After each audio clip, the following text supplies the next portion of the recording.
Are going live. Hello, everyone, and welcome to Adventure on So Many Levels. I am Christiana Ellis, the Dungeon Master, and we're going to play some Dungeons and Dragons. Yeah! Tonight we have all of our players. Hooray! Starting with Chooch Schubert as Autarky. Hello, hello. Starla Hutchton as Nirakina Ethu. Greetings and salutations. Jennifer Meltzer as Cadence of the Water. Hello. James Meltzer as Ket of the Sands. Buongiorno. Mark Kilfoyle as Alaric Copperbeard. Now, let's just not call them pirates right away. They could be nice people. Pirates could be nice. And Viv Schubert as Amethyst. Hi, y'all. I'm getting text messages as I try to do the introduction. How rude. So, last time we had a pretty big episode 2 weeks ago where some stuff happened. You had just escaped the Shadowfell fortress after things went bad with Zoreth and Jinxie. Melicanth had been banished to somewhere in the material plane, and you all escaped, except for Alaric, who got himself stranded in the elemental plane of air. And then last time you escaped the city of Gorn, which you had appeared in after leaving the Shadowfell, now occupied by military that seems to be looking for you. And you found your way to a place of sanctuary in the woods, a ways away. And you spent the night there, discovering that Autarky seems to have a lingering curse. Perhaps from Jinxie, although you were not all totally certain what mechanism had led to all that. But you were able to cure it, and Nira was given a feeling that she needed to cast a specific spell, a spell she had never cast before. And in doing so, she cast this spell and created, willing into existence through magic, a temple to Rushama. And in performing a ritual in this temple with the flower that she had been seeking, she discovered that the incarnation of Rushama that had inhabited the mountain there in the prime-material plane had been weakened for some time and now was dead entirely, and that the remnant of Rushama that was present within Nira was all that's left. And in the meantime, the mountain itself had now been claimed by an enormous dark presence that may just be the Mistress of the Dark that had mysteriously disappeared from the Shadowfell due to Alaric's strange arm wanting it to. And so in the meantime, you've all found some temporary shelter in this temple, but you're not sure what needs to happen next. Nira did, however, get a vision of Melicanth lost in an enormous desert, but perhaps heading towards a mirage of an enormous green tree, similar to the Emerald Arborist that Ket and Cadence know. You also got a vision of Alaric clinging to the side of a sphere of rock hovering in the elemental plane of air. And so there, Alaric, after resting, found himself able to fly with the help of his hand willing it to happen. But the place where the fissure that he came through had appeared was now also accompanied by an enormous airship with bird-like people aboard who, upon Alaric's introduction, promptly captured him in a net and dragged him away. And that's where we're going to pick up to begin with tonight is with Alaric, as you are currently ensnared in this net. And right now, it's not so much that the net would be impossible to escape as much as they are just actively dragging you off of this chunk of rock up a gangplank onto this strange ship with enormous sails that seem designed to navigate the strange winds of this place. Is there a name on the side of the ship by any chance? You make a perception check. Well, I can try one. Well, that's better than I expected. That is a 21. Okay. You do see what seems to be printing of a name, but it is in a language you do not recognize. And for that matter, many of these Aarakocra bird-like people are speaking to each other, but they're using a pretty big variety of sounds. Occasionally it's just like whistles and clicks, and also words of various types that don't all, frankly, seem like a single language, but you're not able to follow it. But they're definitely having animated conversations with each other as they drag you aboard. Don't mean to bother you. We may have gotten off on the wrong foot. The name's Alaric. What can I call you? So the one that is currently dragging you aboard, there are actually the three primary ones that you've encountered. One had a fancy hat and a bluish tint to the feathers, and the two that are dragging you right now are the other two. One who has sort of the feathers on the top of the head, kind of like a cockatoo, kind of creating a little bit of a crest, and one with a sort of sharp hook-like beak. And they look down at you and they kind of laugh in response at first, but it's not a mean laugh. It's like an amused laugh. And what they say to you is, they speak another language that you don't understand, but they seem to be asking you a question. I'm not familiar with your language. Do you speak Dwarven or Common? I'll switch Dwarven and Common to kind of demonstrate that. Okay. When you switch, they do kind of look at each other, and then the other one asks you another question, but in yet another different language. How about Gnomish or Kuatoan? The Kuatoan might surprise them. Oh, yeah. At that one, they actually look really surprised, and they don't reply in that, but they do reply in Dwarven suddenly to say, well, that's a new one. What's that? Ah, finally a civilized language I can understand. That's the language of the Undersea people. Kuatoan, I think. I did a favor for them with some of my friends, and they gifted me with understanding their language. They start chattering to each other again, excitedly, in another language that you don't understand. Could we stick to Dwarven? Someone said they could speak Common earlier, too, but...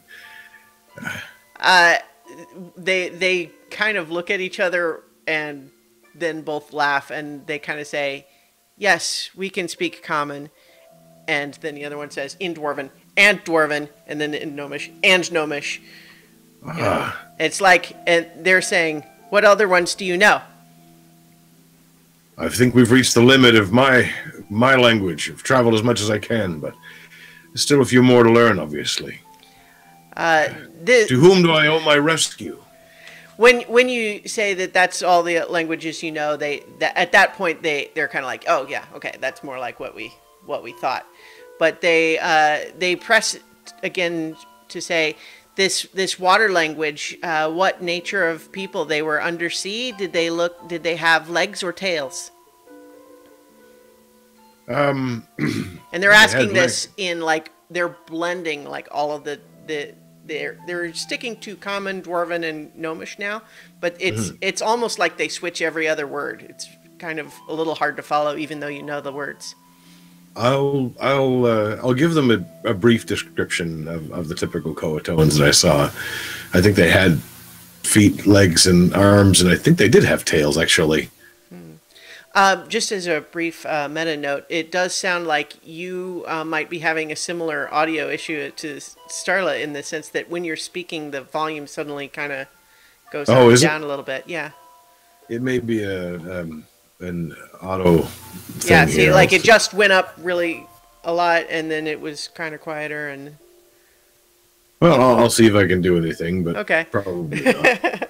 Well, okay, so go ahead and describe the Coatoans. They didn't really have like tails to speak of, like not big like mertails. They were humanoid in their structure, but fish-like faces for sure. But in any case, you describe them, and they're really interested, and they keep asking you questions about that, and they also start telling you to say more things in Coatoan. Well, I'll start spinning them a tale, I guess. Tale of, well, how about the, I don't want to give them everything all at once here. How about I give them a smaller tale of the giant turtle attacking the city?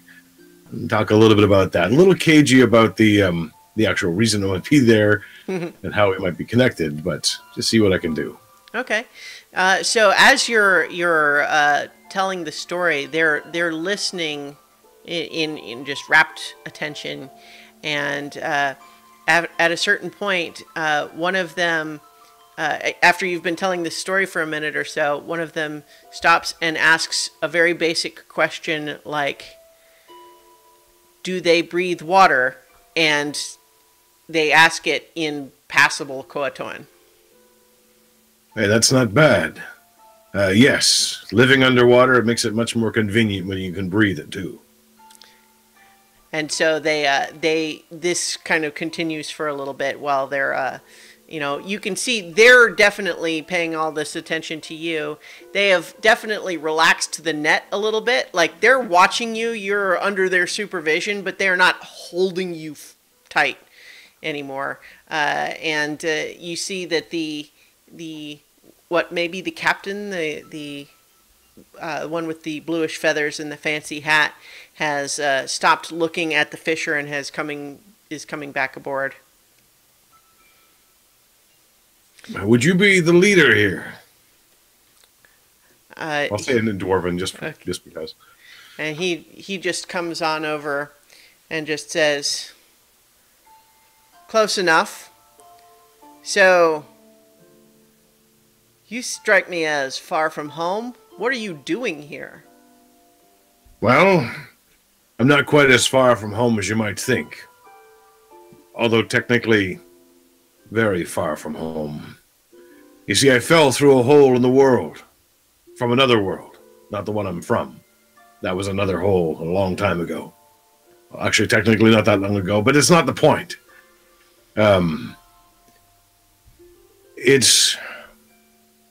Well, you may have seen the hole down there. You may have seen other holes he kind of points back at the fisher and says, "That one or a different one?" That one in particular, yes. You've seen that one and maybe others. There are holes forming between the different spaces of the worlds. He cuts you off and he says, "Yes, we know all that. Where does that one go?" That one goes to a very terrible place called the Shadowfell, I think. Very depressing place. Is there dangerous any too? Treasure? Is there any treasure there? No, I'm afraid not. Not really. Nothing but despair and drab and gray, I think. That's where you're from? No, that's where I was most recently. It was a refuge to get away from bigger problems. The people who've been creating these holes and the very fact that the holes exist at all. All right, It's a problem. Here's the most important question for you to answer right now.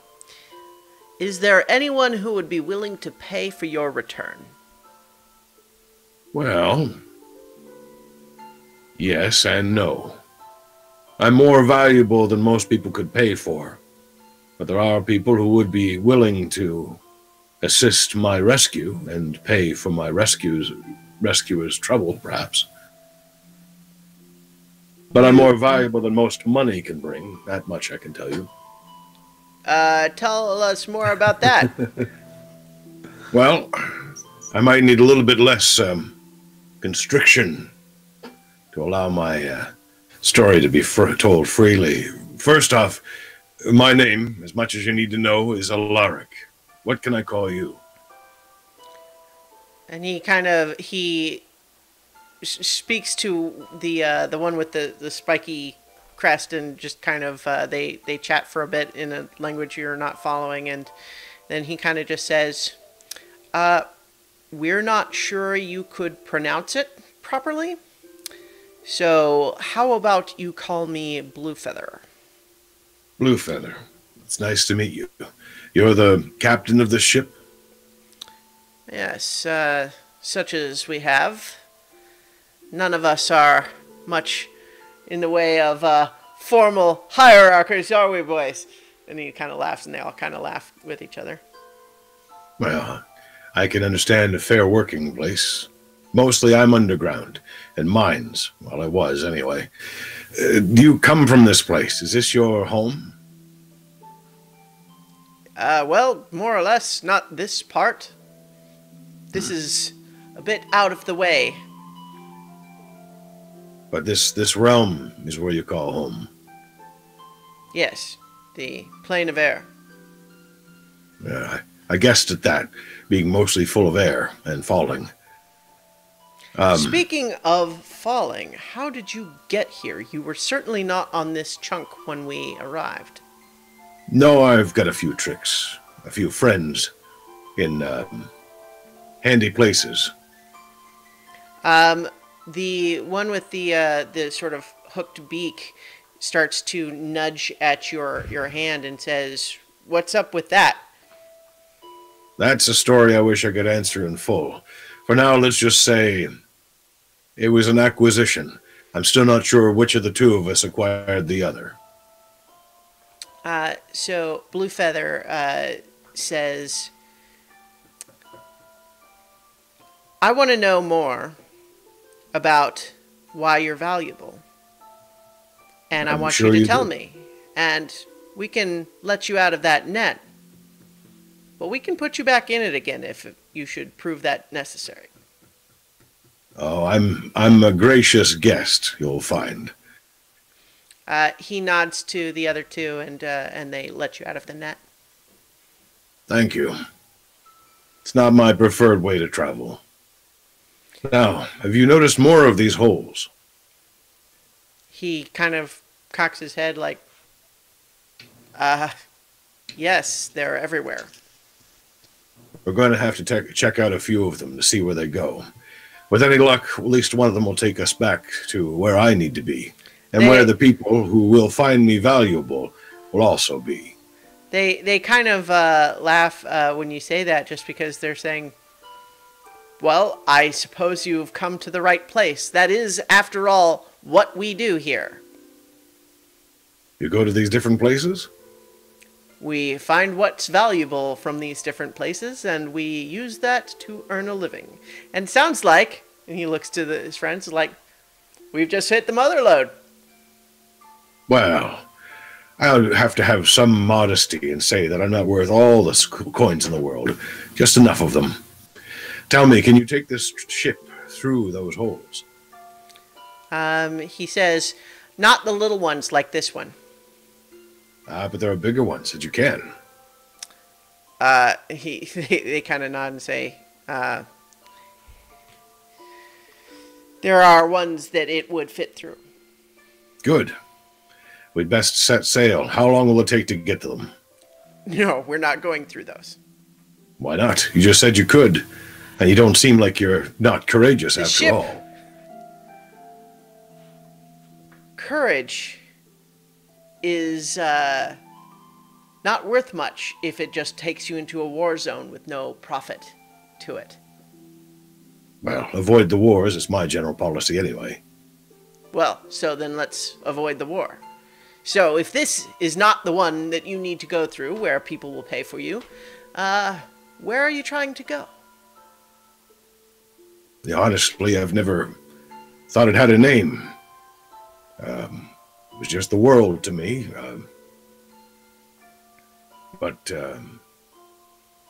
Well, and this is where Mark draws a blank and trying to remember the city names. At your hesitation, they chatter amongst themselves a little bit and just say, and then turn back to you and just saying, everyone from the prime material plane thinks that they're the only plane in existence. You're very planocentric. To be honest, I wasn't quite sure what other ones existed. I'm sure if you were only here, you'd think there was nothing but air and stones, and occasional holes. Do you think that's all we have here? It's all I've seen evidence of. If there's other things to see, I'd gladly see those too, if I've got time. Oh, you will. And you do. Yeah. And so we're going to leave that. That's going to be our our transition line as we jump back over to everybody else back on the prime material plane in Nira's temple. The very first thing I'm going to do, reach into whichever bag of holding it was and get this non-detection charm that we had gotten for Andri and put it on Amethyst.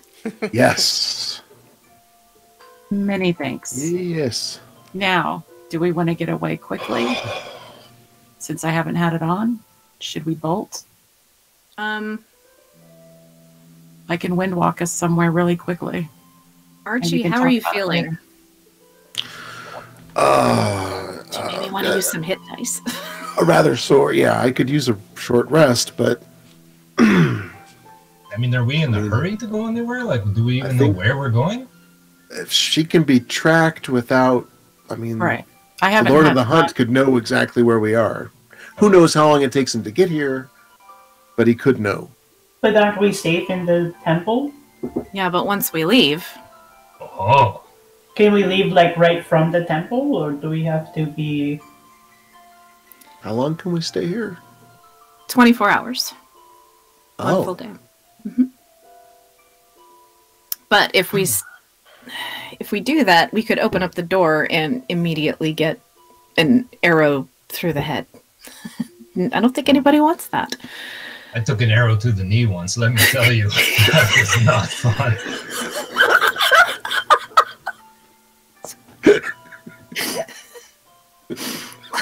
But that's neither here nor there. Never mind.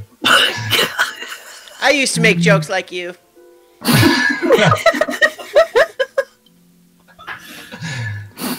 No, but in all seriousness, I mean, you know, arrows are not funny. But where are we going to like go? How- Like, do we have how a plan? long? How long would it take to try and talk to Alaric? It shouldn't take long. Hold on, let me check this down. I think it's immediate. I think we should try to speak to him and try to speak to Melicanth. It's a good idea. We should know where at least try to figure out where they are before we go try and find them. It's immediate, but I yeah. don't have any way to do it. Yeah.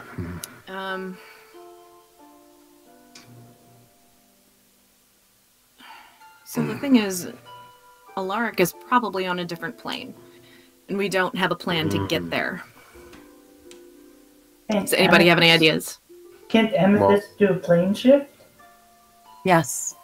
If we know, if we know where we're going, then We know plane where shift the will get us portal there. is. Hmm. We know where the portal is. It'll take us straight to him. So we can get to that portal and we can go through it. And I don't know how to get back from there. I would need a long rest to be able to plane shift us out of there, essentially, So- unless we have another exit. Just Right, as so a we would note, have to. the plane shift spell does require it. What it says is a tuning fork. I'll say is doesn't necessarily need to be a tuning fork, but it requires a physical object attuned to that plane that you have to have on you in order to plane shift to a place. Ha! Which We don't do know where not he have. went. Yes, and we don't Well- know which plane he's on right now. Well, like she said though, like we could go back to where we were and go through that portal. Yeah. Where he initially went Yeah. through into. Yeah. I mean, We would know need if that's something the of plan. Shadowfell. Yeah. Yeah, we don't really have anything from the Shadowfell, do we?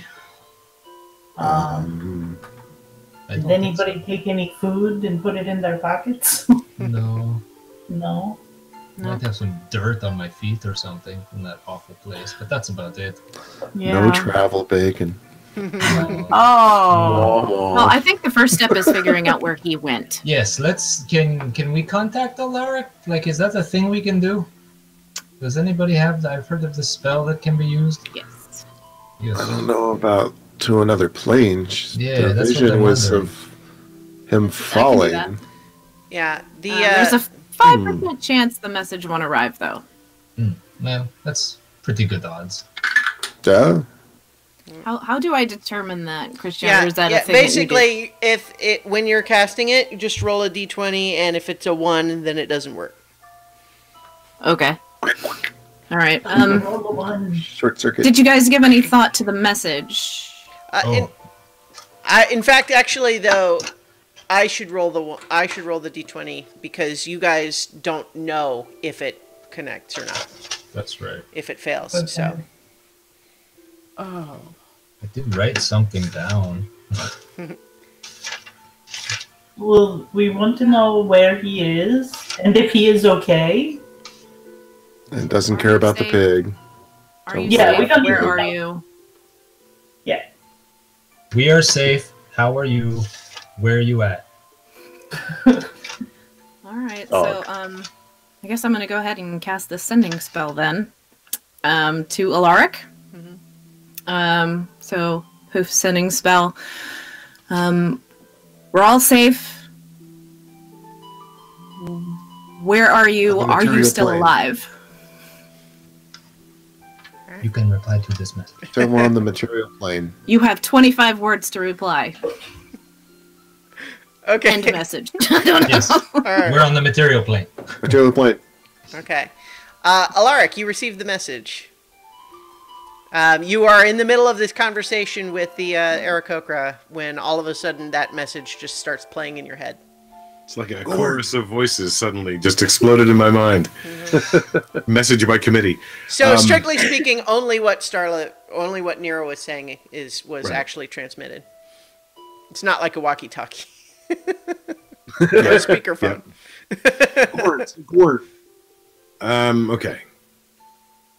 Am I familiar with this? Do I know that I don't have to speak out loud, or Well, I don't know. You tell me if you are, if Alaric is. it's a pretty common spell. So, and I will look around kind of instinctually to try to find Nira because if I heard her, then if I don't pay attention, she'd shoot me with something like lightning. Not seeing her, I will kind of look out over the bow of the ship, just keeping my face away from the Aarakocra for a moment, trying to look, I guess, thoughtful, whatever his question was. And then I will try to respond in my mind. I am safe. I am on board a ship of Aarakocra in the plane of air. They're going Point to of want a order, lot she of didn't money. roll for her 5% failure. I rolled. Oh, cool. Yeah. Sweet. Carry on. What was that? What was that last bit? They're gonna want money. Is that what you said? They're going to want money from my return. All right.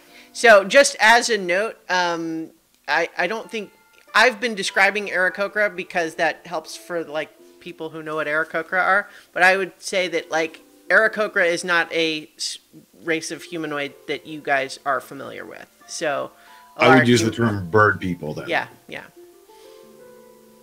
Bird people. All right. So I'm roll. gonna Go ahead and roll a repeat back deception the check, Alaric, for trying to do that without being detected. Without being detected. All right. Deception. This is going to be bad. Oh no. Bird Bay, Eeple Pay. That is 7. Oh god. God. Okay. You have attempted to not let anybody there know that you just had this mental magical communication. But we're going to jump back over to the prime material plane still. So you have gotten that response now, Nira. So, look of surprise. Whoa, that worked. Oh, yes. So, he's alive. He's alive. He's safe. He's with bird people, and he's on the elemental plane of air. Bird people. Bird people. That's just what he said. That's all I know. Hmm. Oh, and I think I we're don't know dealing they'd with a get along hostage well with situation cat here. people. How? Hostage situation. Yeah, he said something about them wanting money for his return. I I wonder how they feel about getting zapped instead. I would fight them to get him back, but I don't have any money. I mean, we could find some pubs, do some odd jobs, earn some money. He could be dead by the time we finish doing all of that. Yes, that's true.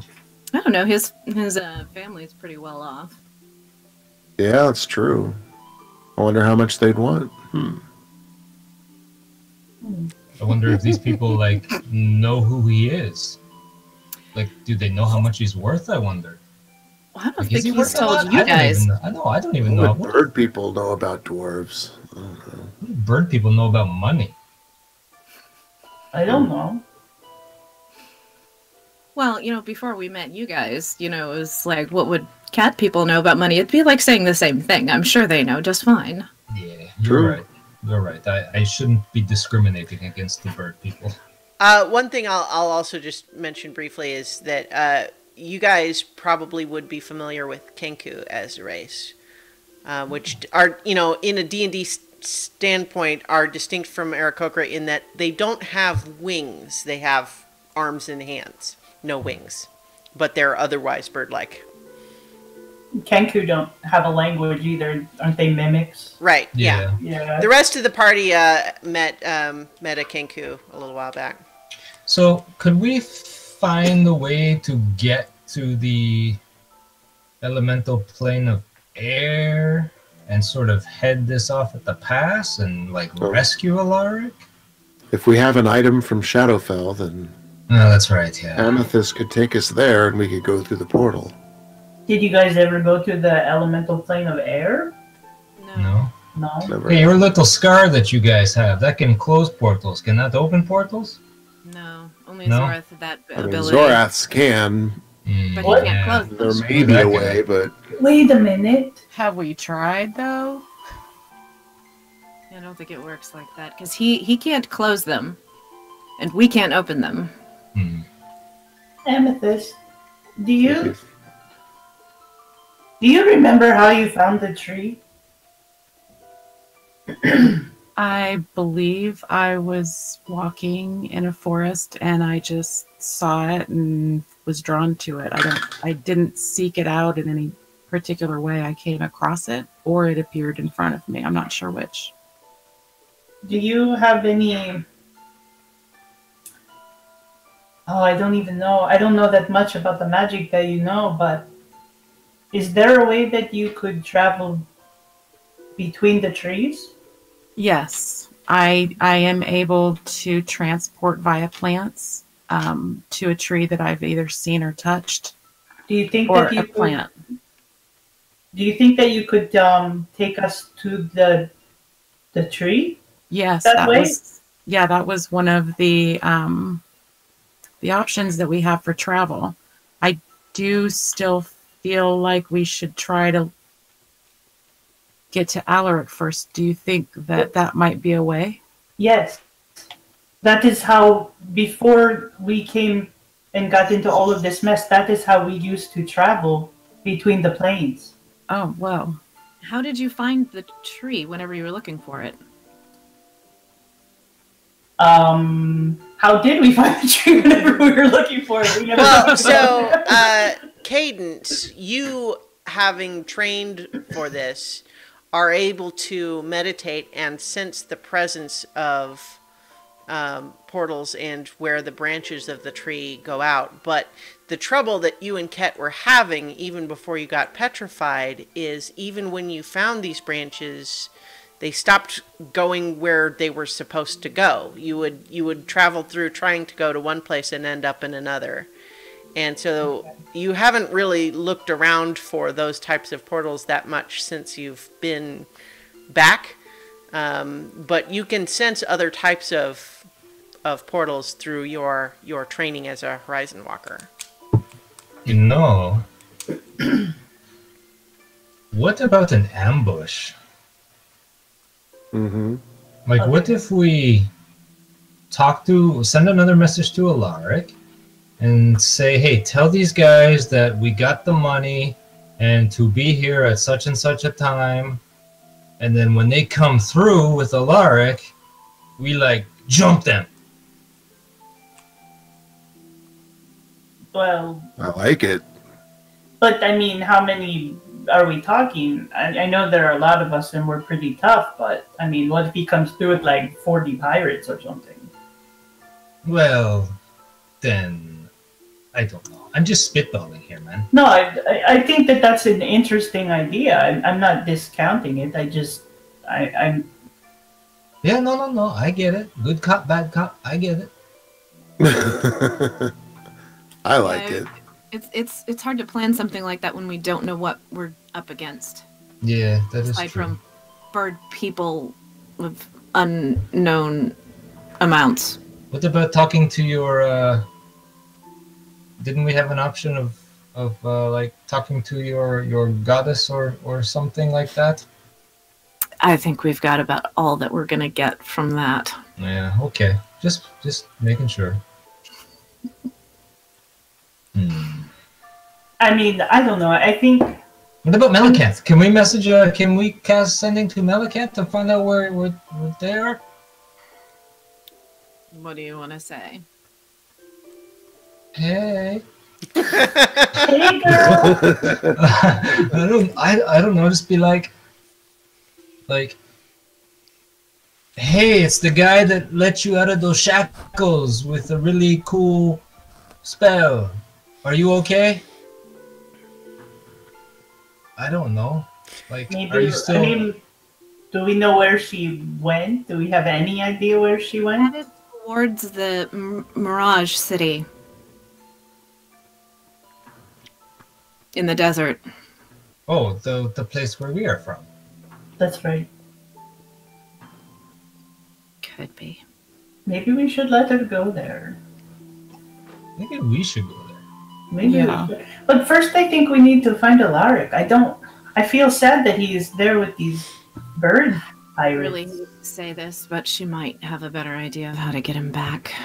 Fuck. Can't get rid of this chick. I guess you should become best friends. Probably not gonna happen. So maybe we should try to go to our city and meet up with her. Well, so nobody here on this material plane knows about your city. So chances are we could be safe there. Yeah, because when I told Zoreth about it, he thought I was crazy. Yeah, he didn't he say something about it no longer exists or exists in that way or something? He said that I think he said he never even heard of it. That was a while ago. I mean, it was probably really only like 3 days ago. Yeah, well, but so Zorath, is never entirely truthful. That's true. what he told you the first time you asked about it, he basically got quiet and then said he would meditate on it. What he said later was that the tree was dead. That's what he told you. Well, he must have been lying because Amethyst came on the tree. Amethyst, when you were going to the tree, what were you thinking about? Like, were you trying to get to your friends? As I remember it, I just was curious as to what was going on with this tree. It wasn't a natural tree, and that's interesting to me.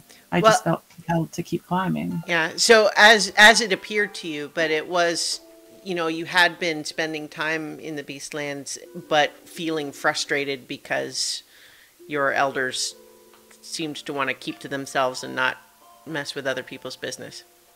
Yeah, that's what I meant. Yeah. What if we connected our shards and thought really hard about making a portal? Like Voltron?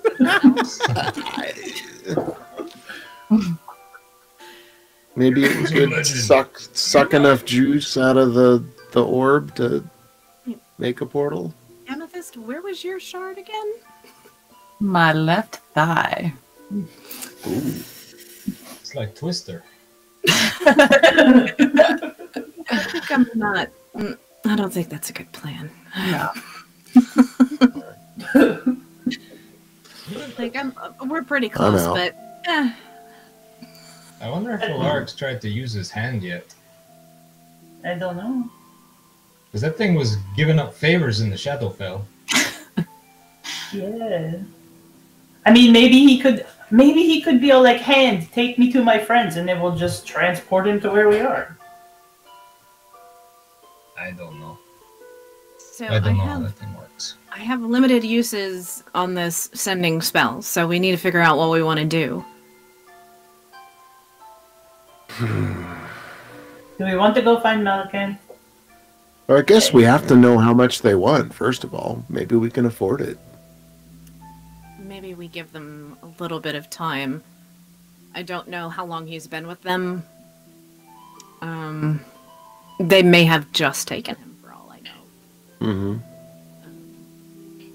But we might be able to afford it. Oh, well, yeah, we could always stall them and say, we need it. It could take us weeks to come up with the money, but we've got some platinum bricks. We've got gold. We spent most of it on Oh, armor he's got a stuff. whole bunch on him. Oh, man. Alaric does? Yeah. We were... Okay, so when we did the shopping, we didn't know how, who would be able to pay for what or whatever, so we pooled what we had, and then figured we'd work it out later, But we had to pay for things. We weren't going to steal it. Anyways, I saw from him in the stone giant thing, he got the safe, and he had like 38 platinum pieces left after we did our stuff. That's a lot, right? Damn, you That's guys like are loaded. 380 gold, isn't it? And he had a bunch of other gold, too. We've got those 2 500 platinum piece bricks. So, I mean, we got a lot of money. Maybe they only want, 100 gold or something. Or maybe they're like, "How They're much bird do you people. have? Maybe they're We want stupid. it all." Maybe they just want some shiny jewels or something. So I just See had an what they idea. want. Amethyst is going to cast locate animals or plants and see if that tree, the phasing tree, is within the 5-mile radius. Or one like it. Let me... I don't know if there's only one or if there's more, but... Let me look up that spell really quick. I think I can do something similar too. I'm looking right now. Of course I have a bit of fur from a bloodhound. Every good druid does. Well, so any stumble material for. component that doesn't have a price listed by it, if you have an arcane focus or a spellcasting focus, it takes the place of that, and you use your staff for it. I was just being silly. But that is, it's a fun thing. So let's see. Yeah, I think when you cast that spell, what you feel kind of a low level of sort of background radiation, but don't detect anything specific. Gotcha. I wonder if you used your transport via plants and specifically tried to go to that tree, if it would take you there. That is something that I've considered. The only concern I have is that we would land, I can take like all of us, but we would appear within the tree, and assuming it's possibly not a normal friendly tree, that might be problematic. So it's just something to think about. One thing you know too is that spell only works on the same plane of existence, and it's complicated whether that tree, like what plane Exists. is it Yeah. on? Yeah. So I'm not saying it won't work. I'm saying you don't know what would happen. Right. It could kill us. I mean, it could end terribly. Yeah. I think that Mm. I think that we should, as much as Nira hates the idea, I do think that maybe we should find Melicanth, and maybe she will have a better idea for how we could get to Alaric. I mean, that's where all the signs seem to be pointing. So, do we maybe give thought back to the ambush idea? Because that would be certainly fast. Mm-hmm. I think we need a better idea of what we're dealing with before we can even think about something like that. Yeah, And she's right. She's right. Melicanth might have a better way to maintain communication. Oh, we can ask Or I him know how she many can- there are, and he's a clever dwarf. He'll find a way to give us a number back in code. Of the number that he sees, that might not necessarily be everybody. Which means we might need to give him some time. I have a few tricks that we could use to help with the ambush. I just, like you said, not knowing how many there are, what their strengths are. Mhm. You know, I just don't know. Can't guarantee it. So I how hate to does- Or say they may this. not want. They may not know what money's worth and may not want that much. Alaric's not exactly a master of deception, though. Hmm. I mean, Yeah. he's great and all, but he tends to be honest almost to a fault. It's one of the things I admire about True. him, but in this case, it's problematic, possibly. Yeah. So I think, as much as I hate to say this, I think our best bet is to meet back up with Melicanth. What if she won't? I mean, what if she Well- doesn't want to, and we try to meet with her, and she says no? We don't have a lot of options here. I mean, we could sit around going, what if, I know. all day, you know? I mean, We I know. don't know if we don't ask. Do we Yeah. know if she still has the stolen moment for sure? She did. Well, Pretty sure. we don't know for sure. She said she did, but She we never don't. gave it to Zorth, so Yeah, they didn't have enough time to. I don't care if she helps us or not. I want to get the stolen moment back. Whether she agrees to give it back or not.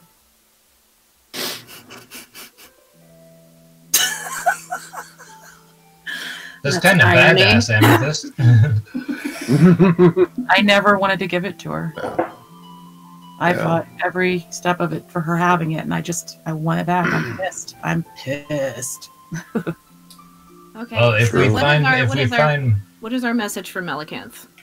But we Let's get can't this out of the deny way. it. It is safe. Start with, bitch. No, just Maybe just tell her, we helped you escape, and we might need your help. Can we meet up with you? maybe instead of asking Start for with, help, are just you say that, safe? yeah. Are you safe? How about We need to how's get the together. desert? That's nice. That's not bad. what was that? How's the desert? Oh, there we go. If she knows that we know where she is. Oh. Oh. We're not as unknowing as we used to be. How do we even know she's in the desert? Because she saw I it. saw her there. Oh, that's right. Yes, sure. Well, yeah. All right. Why don't we start with something nice and warm and just be like, hey, we're glad you're okay. Yeah, You I think know. she knows better. Oh, yeah, especially coming from you. How many times can you do this spell, Nera? I have 2 more remaining. I mean, I could Got it. cast it at a higher level if I really wanted to, but Yeah, got it. Okay, But so do this you needs to really count. want to? Yeah, it needs to count. So, you got it, girl. okay. How about we ask if she contacts us when she's safe and a location to meet up with her. Yes? Yeah. Sure. Anything Sounds else? good to me. I'm gonna Well, cast. I I'm guess gonna cast maybe guidance. I don't know if maybe it'll work. maybe make sure that she knows that hey Zorath is gone, and that we're not, that he's not around anymore. Just so Well, she I feels think comfortable. I don't know. I think she knows that we're not friends with Zorath anymore. No, I know. No, I get that. No, I know. But she didn't see the outcome of what happened, She might think Yeah. that, we're under Zorath's, spell or something. Maybe. All right, I'm gonna cast sending. You I'm do going you. to say, "How's the desert?"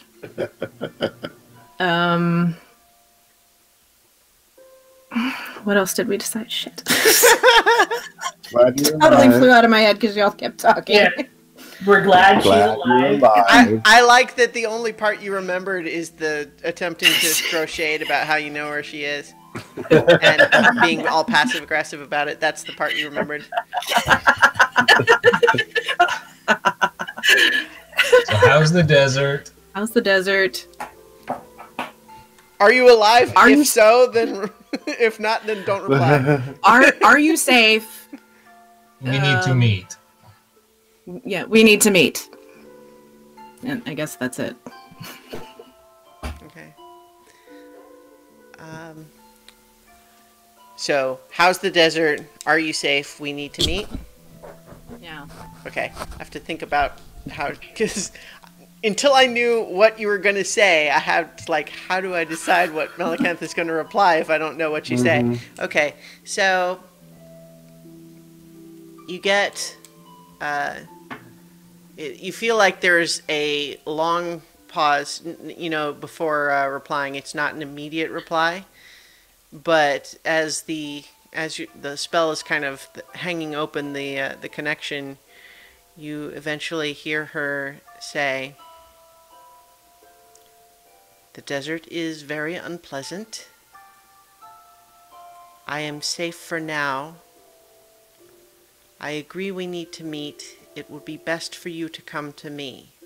Obviously, you know where that is." Ooh, guys, she's not happy. But she's alive, so kind of ungrateful. Her unhappiness makes you so happy. Yeah. Grudging respect. Okay, so now we have to go to the desert. Yes. Then you guys can get some answers. Maybe. If anything else, you'll get to go home. Sort of. I'm a little nervous. What do So we do do about we- Alaric? Well, Well, maybe Melicanth that's why can we're help that's us. why we're hooking up with Melicanth first to see if she can But I maybe mean, help it takes us. some time. Can you- We got it. We just didn't. We didn't. There's no So, closure. you guys are interrupted by a knock on the temple door. Oh shit! Oh, And now we're going to cut Edwin? back over to Alaric. What? No.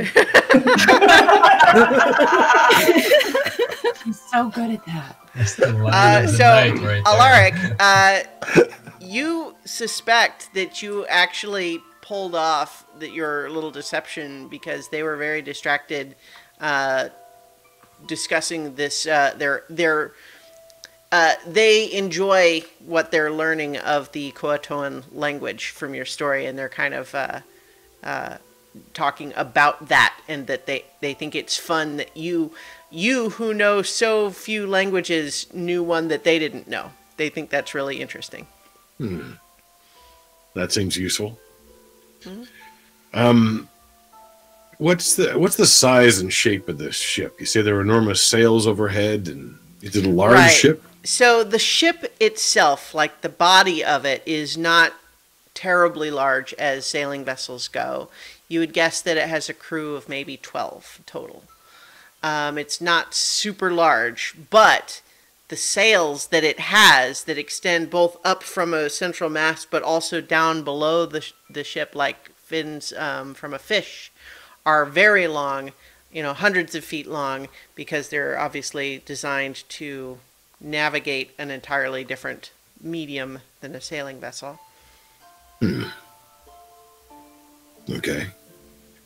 Are they kind of ignoring me, or are they talking about Well, themselves? so they definitely have started having some discussion amongst themselves. Of you would guess that they're discussing maybe what to do with you, but you also catch here and there some Kuatoan words that you recognize, which is how you know that they're also partly talking about how you knew a language they didn't know. So, do you go back to the what did you call it? Prime arterial plane very often? Do we go back there? We didn't come from there. No, but you said you've gone through before. Do you go there often? We have visited. Not often. The fissures that the portals that we find don't often go there, and no offense meant, but we have not found that it is the best plane for treasure seeking. Really? Well, you don't think like a dwarf, that's for sure.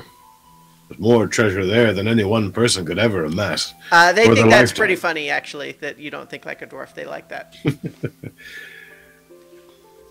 It's going to take some time, I think, between you and me before we'll be able to find a way that we can get back to an agreement. In the meantime, what can I do on board this ship? I've never sailed before, but I suspect it's different than that anyway. I can be of value to you in the meantime, beyond coin, as I said before. So, what can you do? Well, I've skill with blade. I can repair things from time to time. I don't work much with wood, but I can probably manage a bit. If you need someone to carry something, I'm not entirely incapable of holding my own. The hook-beaked one nudges your arm again and says, "So what's up with that?" That's a question I can't answer, even if I wanted to. It's, well, one of the many treasures that I've seen along the way, except this one seems a little more, permanent. So they confer a bit, and then they say, "So then, we know that the prime material plane is a big place. If we were to take you to a hole that goes there, could you contact people who would pay for you?" It would take some time, depending on where we came out to. The eastern mountains would be the best, but I don't know where these holes all open. They confer amongst themselves a bit, and they say the only one that they know goes to mountains. They don't know if it's eastern mountains or southern mountains or what. Well, we could poke our head through, and I could tell you, within a short period of time anyway. Might need some exploring. So, they say that they can set sail to that hole if you think you would be able to arrange for someone to pay for you. I only know what I can see once I've talked to the people that I know. If they're far away, I have no ability to send them any messages. So it might take travel. Your ship can float there too, or only here? We would send people through, not take the ship through. Ah, it's a pity. Too risky to the ship. Of course. It looks beautiful. Delicate, but beautiful. Well adapted. Bluefeather definitely kind of looks across it, with pride and just says, yes, this is a fine ship. I would not risk it unnecessarily, and we would call it in common. It feels clumsy to say, but irresponsible spec. A most interesting name. Maybe, if you've got some patience, I could learn a word or two of your language, too. He kind of takes a step back, and then he points to the ship again and makes a complex series of like clicks and whistles. And you can make a performance check if you like to try to replicate the sound. I actually have something in mind for this. Ooh. I'm going to use prestidigitation. Because I can make a faint musical notes or strange sounds. Not quite to the level of the other, but So I think you are able to make that sound, but it's clear that you are casting a spell that's making the sound and not saying it. And so that's close to my approximation, and I will try to actually say it, but I don't think I can get that.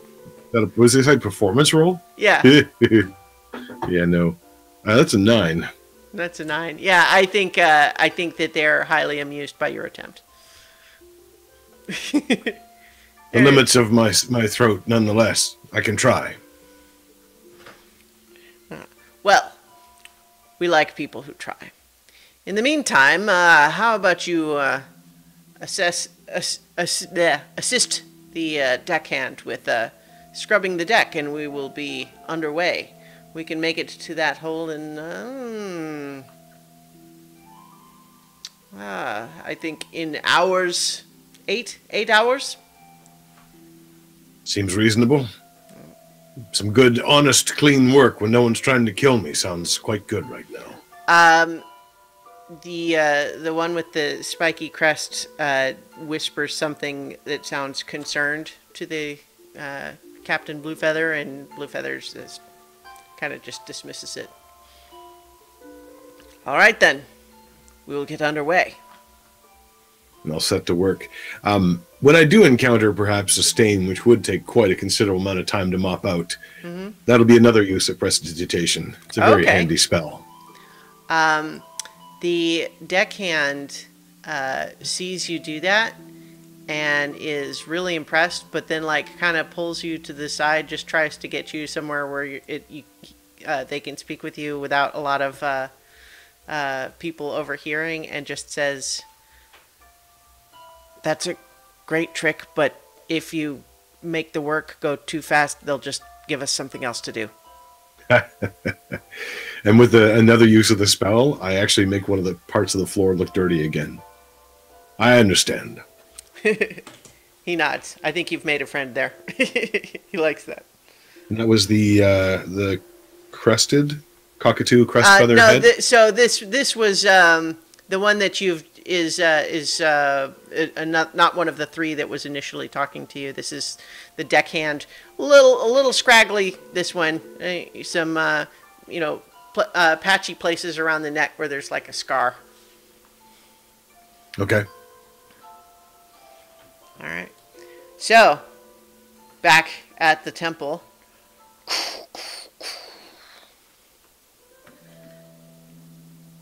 Hello, murderer? Shh. Amethyst, can you do the thing? I'm casting Windwalk. From within the temple? Right, but first, can we discuss who's leading? Okay, all right. Casting Windwalk. All right.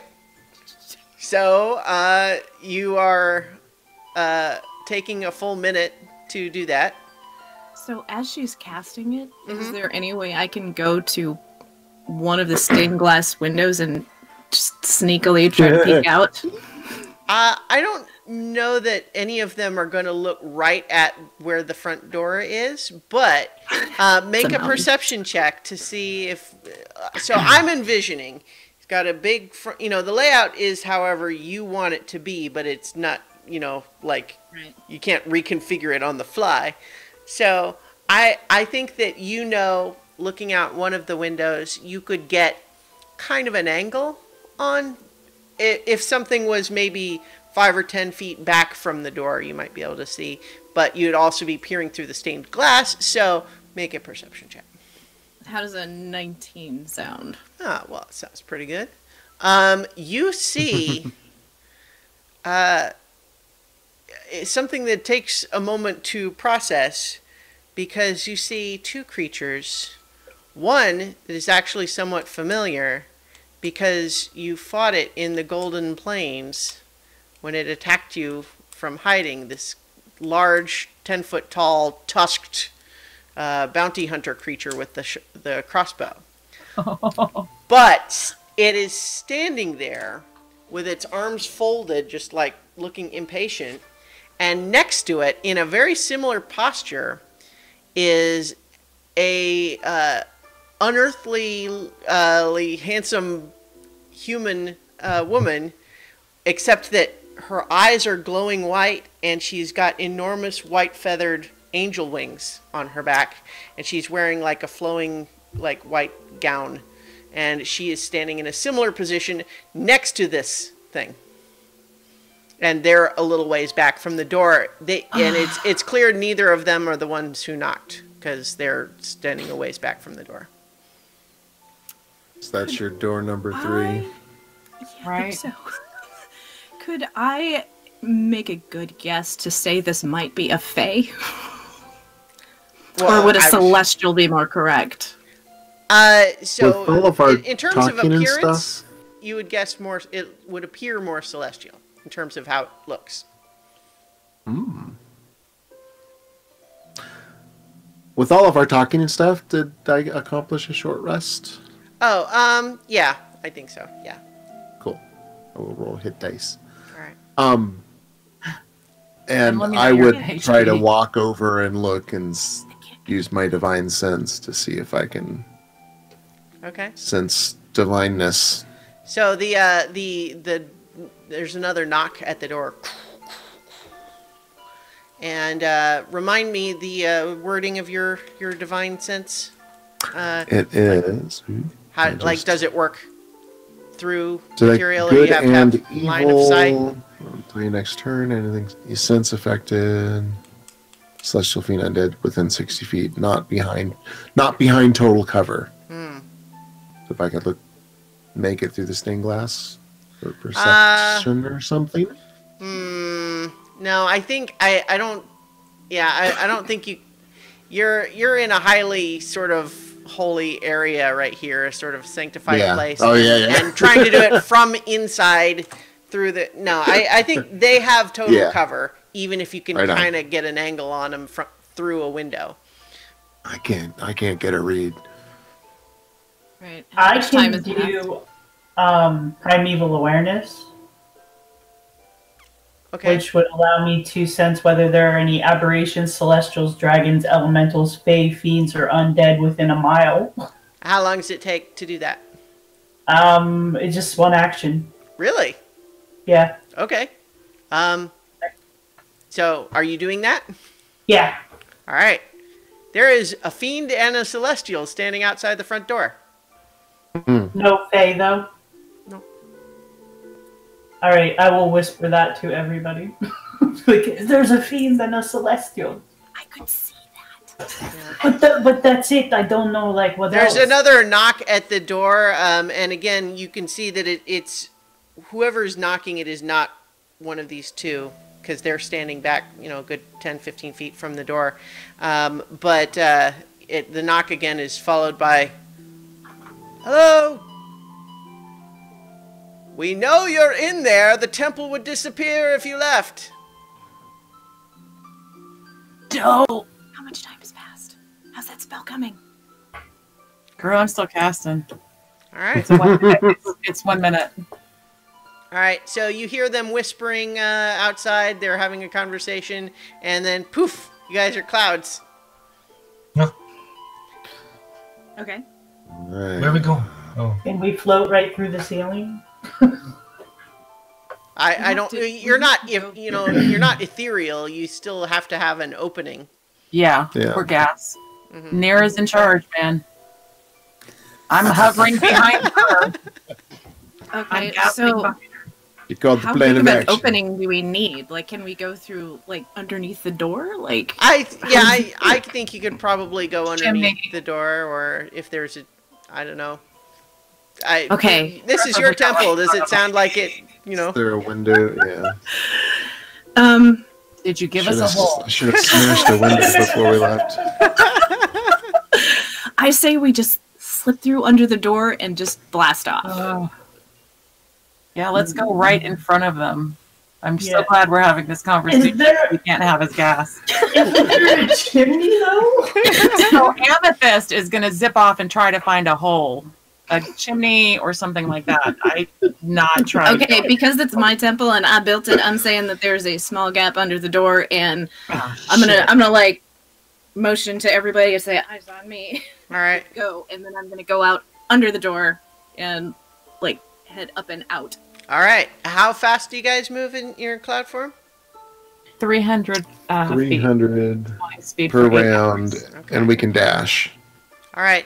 So I think that you guys all, zip under the door, the crack in the door, and then take off. And then you see that the third creature that was outside this temple is, at first you assume it's just perhaps a very old human person of androgynous nature. You're not sure immediately if it's a man or a woman, but then you also realize that the skin is a little bit greenish and the head is shaped a little bit weird, and it's wearing sort of unfamiliar robes, but that was the third creature with this angel, celestial and the fiend. And as you guys are zipping away, you do hear briefly in your heads as you're leaving a woman's voice saying, "We are only here to talk. Please do not flee." But that is transitory as you are zipping by. So if you're booking it, then Well, my thought was to just like get high and like see, because I didn't know who was at the door. I'd like to get high right about now. so are you? I mean, how far do you guys go? Like, how are you continuing to move away, or? I want to stop like about 100 feet in the air and like look. I'm gonna, look at all this. Okay. I think if you guys stop, the celestial unfurls her big white feathered wings and flies up to meet you. Cool. Are, All right. Are you fleeing further? I like it. Does she look menacing? No, she looks like she is interested and attentive, and she is hoping that you're not running away. So now I'll do my divine sense and get Okay. a read on true celestialness. Yeah, this is a real celestial. All right. And So this is a very odd collection of job, people to Archie. find in one Handle the deal. place. yeah, so she flies up and hovers near you, her enormous beautiful wings shining in the sunlight, and her beautiful golden hair resplendent, and she's just very beautiful, and she doesn't move her mouth, and when she talks you hear it in your head again, and she just says, "We are a delegation that has come to seek you out, and you have been most difficult to find. We would appreciate some of your time before you move on."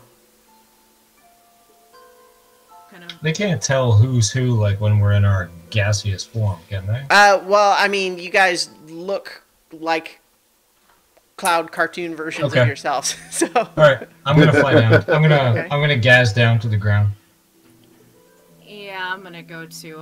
Says I'm it curious. This is a weird collection of takes a people. minute to transform, and you can do it as you're floating down. Well, I'm gonna fly down. I don't trust that. I'm gonna just fly down to the ground, and then spend my minute to transform while I'm on the ground. Yeah. everyone going down, or? Yeah, Cat, don't Yeah, fall in love. I'm feeling good. I like it. Says you. Oh, are you getting jealous? Oh, Mira's getting jealous. Oh, I just know how he is. You're in, So- Cat. You're in.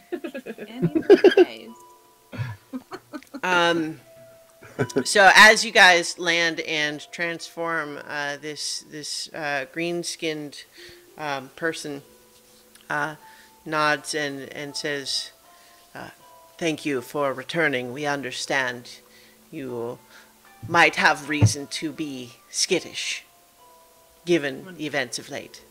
I'm gonna side-eye the fiend that attacked us. He kind of actually just nods at you and just says, "Got better."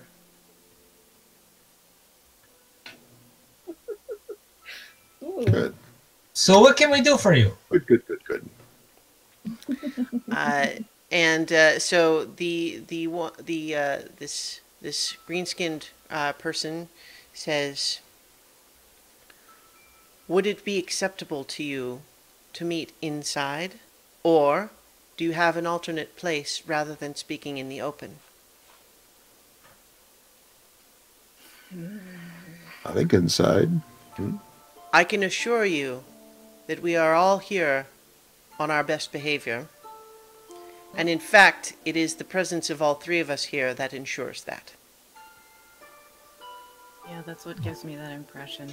If you want to meet inside, would you mind leaving your weapons outside? This is a celestial. Yeah, the Celestial is not apparently holding a weapon, but then she is. It's an enormous golden mace, and then she just sets it gently on the ground. And You can't leave magic at the door, so that's just, you know. and the fiend, this Orthon, since Otterkey remembered what kind of fiend it was, has a crossbow and a dagger, and he kind of looks at the Celestial like, "Don't take these," and sets them down. The green-skinned one is not holding a weapon.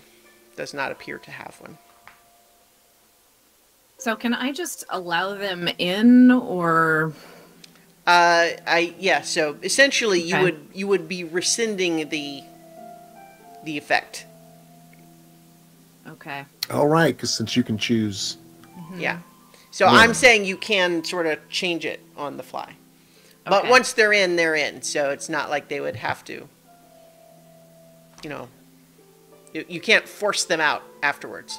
Right. But we can return to wispy form, right? Yeah, takes a full The last 8 Takes a hours. minute. It's a Okay. minute. Takes a minute. Okay. Why do you- Okay, so I will concentrate and lift the thing and go back inside. Right. So they follow you in. The fiend, this Orthon, has to kind of duck through the door because he's 10 feet tall. But he follows you in. Are there like pews or benches or? No, it was just open space. Okay.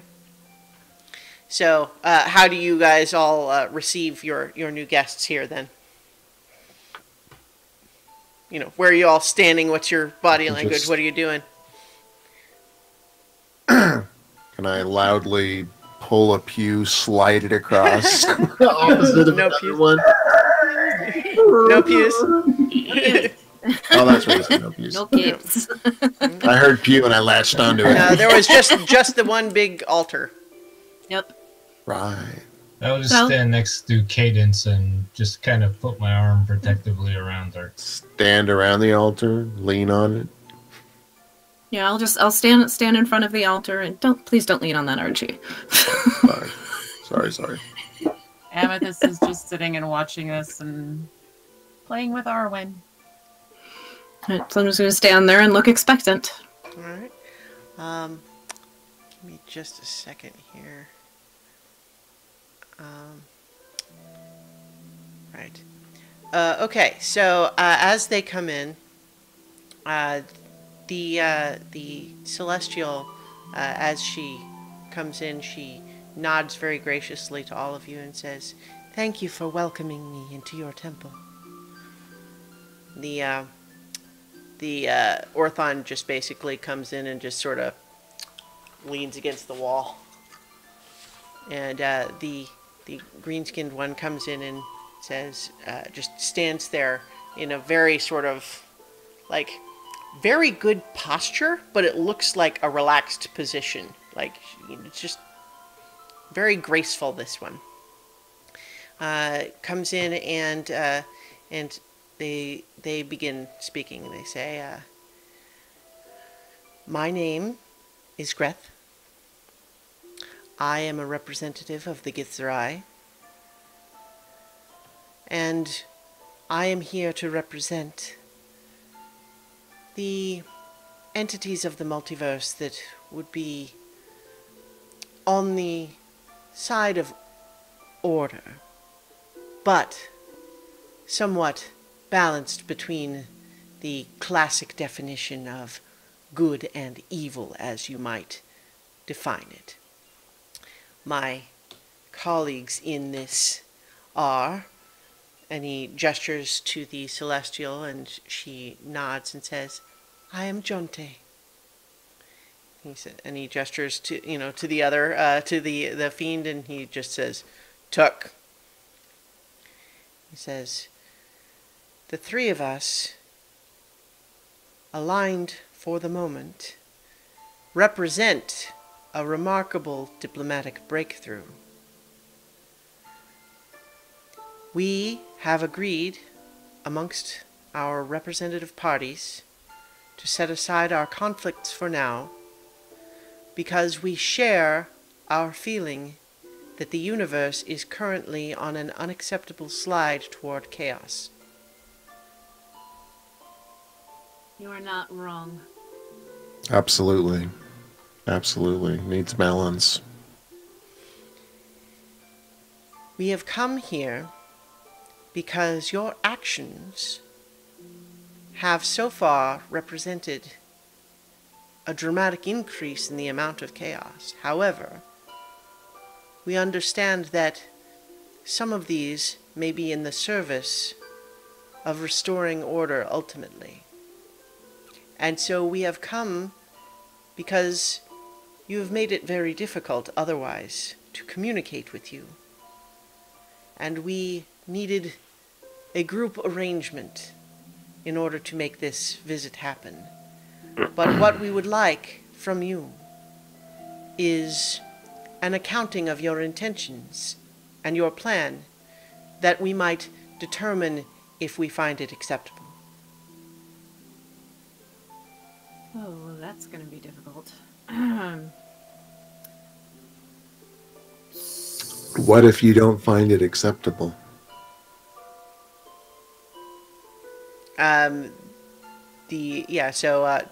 Breath just looks over to you and just says, "There are many entities in the universe at present who believe that they have the means to restore the universe to the state it must be in.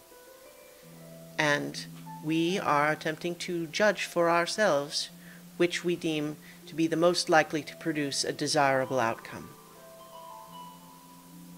That might be you. Who died and made you guardians of the universe? We are members of the universe. We do not wish to see it destroyed. We have each been elected a representative of our respective factions. I understand that, but I mean, we are members of the universe too, and we are looking to save it.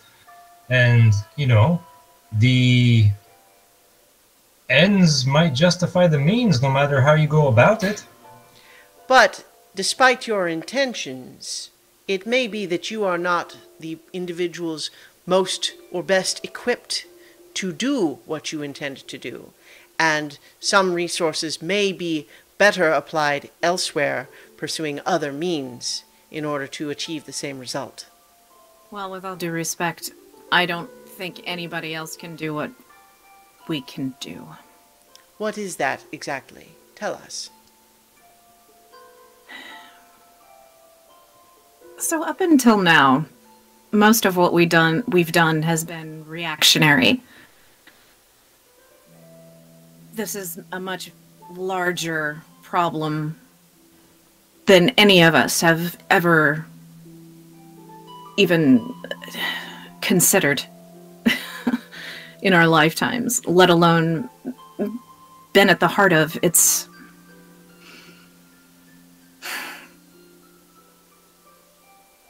we are interconnected in this in ways that we don't fully understand yet.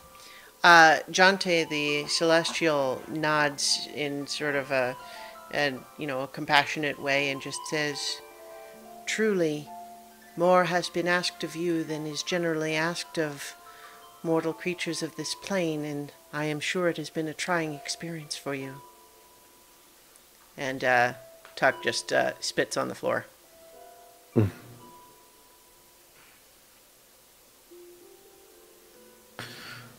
I could ask, how many other factions are joined with you? Is it just the three?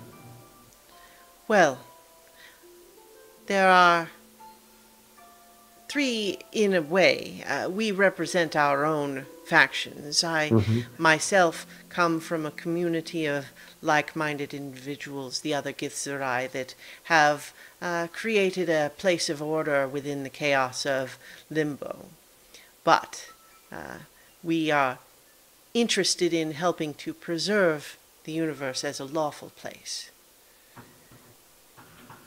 Tuck represents the devils from the hells, who are quite opposed to the demons who helped to start off some of this chain of events, the most recent turns anyway.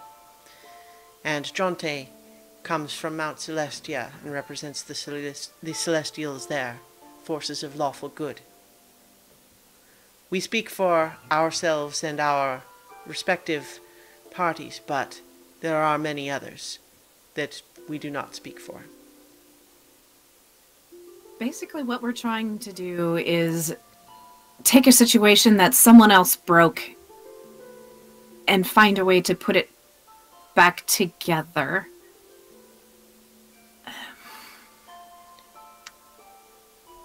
I would like to hope that we could make better choices, but better for who is the question.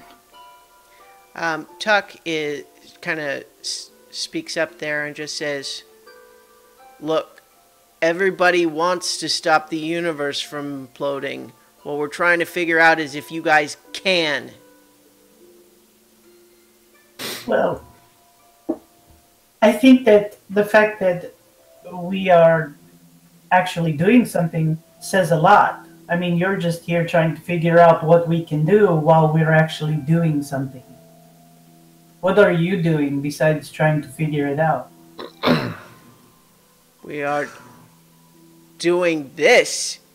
We're trying to figure out who's going to be the winner of this whole thing. And So that's all you care about is who wins? Jonte adds, it's like, "No, it's not. We are trying to choose the wisest path towards the ultimate goal. There are many different possible ways that this all could proceed, and we are trying to choose the best.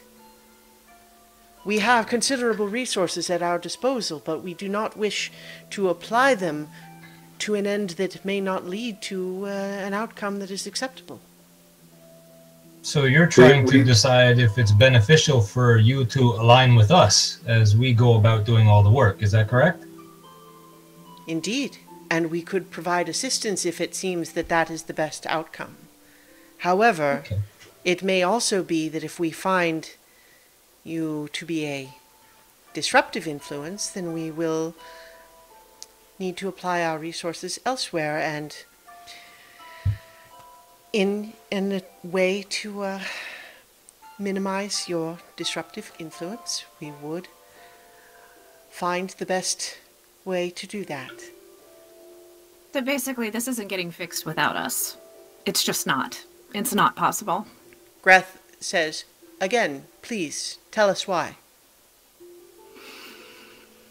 You've heard of the Emerald Tree? Have you heard of Emerald Arboris? They all nod. That is where me and Cadence are from. They kind of Greth really looks at you kind of curiously and just says, "Ah, indeed. How long ago?" Longer than you can imagine. You tend to think of Jonte and Tuck both laugh at that, and then they both look at each other like embarrassed that they laughed at the same thing that the other laughed at. Most beings tend to think of time in years or decades or millennia. We've been gone much longer than that. Greth says, please forgive my companions. I think that sometimes immortal beings don't understand how time is perceived by mortal creatures. I myself am... it's perhaps an oversimplification to say that I'm mortal, but I am not immortal either. But it may be that we have information that could prove useful to you, and I don't see any particular reason that we should keep it from you. And he looks to the other two, and they both kind of nod. Indeed, the fate of the Emirate Arboris is linked to the situation that we find ourselves in. But that is a long story. It was many eons ago that the Emirate Arboris died. And yet it is its loss that left the universe vulnerable to the magic that has so endangered it now. And what would you say if it was possible that that magic has returned? Well, it is not possible for a force as powerful as the Emirate Arboris to be entirely destroyed. It was changed, its essence moved, now placed primarily in the astral sea, which is, alas, controlled by enemies. But its echoes, its branches still reach throughout the plains, and yet it is no longer capable of providing the protection that it once did.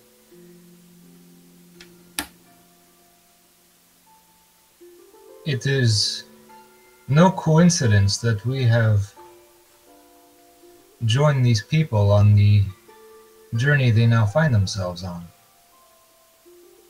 I would think that our appearance, along with their actions, would go towards showing you that we are all connected in this, and that there are no greater allies to be made. I spent the years of my youth studying the emerald tree, learning how to walk among its branches. I think that Ket makes a good point. Yes, perhaps. But, nonetheless, looking to all of you, by what means do you intend to repair the damage that has been done? We will tell you what we are planning to do. But can we ask your assistance with something before we do that? A show of good faith. I think Jonte just kind of says, I see no harm in asking. We may not be able to grant your request. One of our numbers has gone missing on the elemental plane of air. And we would like to retrieve him, if possible. Is that something that you are able to do? Tuck says, oh, the dwarf?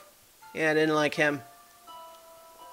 Well, we like him, and he's a part of all of this, with us. Greth says, Integral lost part in of the plan. the elemental plane of air.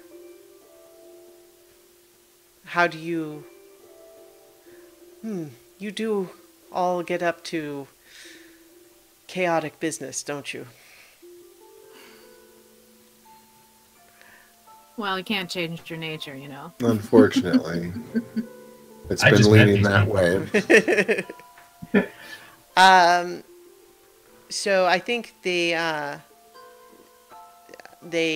sort of consult, looking, amongst themselves briefly, and then just say, the assistance you would ask is help in retrieving your companion. Yes, that is all.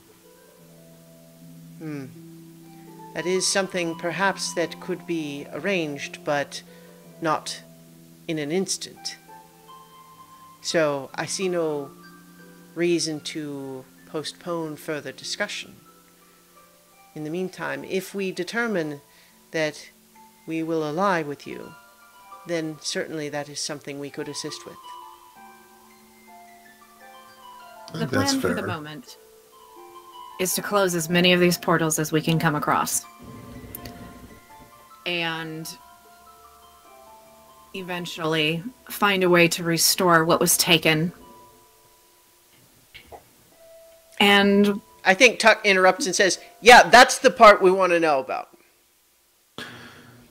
And, We have an ally who believes there's a way to restore and stop the original ritual from happening in the first place. yeah, I don't know that I like I mean, that plan. do you know what was taken? Jonte kind of says, indeed, this is the fault in our current troubles is without the protection from the Emirate Arboris, the universe was brittle, fragile. And the artifact created by the Fey Queen, intended to be an object of entertainment, trivia, Yeah, it's cute. was used to stop a major event, to imprison a creature of immense power, an entity which had a profound impact on the balance of the multiverse. This has caused the current shattering. But your plan of closing portals, while well-intentioned, there are many thousands spread across the multiverse and more forming all the time. I do not believe that that would be the most efficient Oh means no, of- not closing them all, certainly. What? But the- it's going to take a considerable amount of power to put back what was taken. And closing these portals seems to charge the stolen moment, which I think would make it possible to return that moment to when it was taken. And Greth says, then you are aware of the location of the artifact itself? More or less. Oh, It's not It's something safe. that we can just go and get, but we know that it is safe, yes. We know how to retrieve it if necessary. sort of. Kind of, maybe. Technically. Yeah, I think Yes. with all of Yeah, those just- sort of kind of technically Yes. they're kind of looking at each other again. They haven't been with us for very long, so. Yeah, we don't know all the details. I just like to think I know a lot, but really I don't. They're a little fuzzy. Our concern, and this is Jonte. Our concern, you understand, is that we know that you have every intention of repairing the universe, and that you do desire to fix what was broken, as you say. But our concern is that you are attempting to do this with magical tools that are beyond your comprehension, and that these tools would be more safely used in the hands of others. You are, with respect to your own journey, you are just mortal creatures, and these are magics that extend eons into the past and involve power levels beyond what you are capable of in your own existence. And our concern is that in order to repair the universe, it may be that we need to take things into our own hands instead of leaving them in yours. I don't disagree with some of what you said. But I think we've been placed in this position for very specific purposes. I can't fathom a reason that mere mortal creatures like us would have been involved if it weren't something that we alone couldn't do. Greth looks curious at that and just a little bit contemplative, and then says, "Placed by whom?" There is a greater pattern to the universe than, well, I'd say any of us here could understand, but I know we're in the presence of creatures that are much older and much more experienced than we are.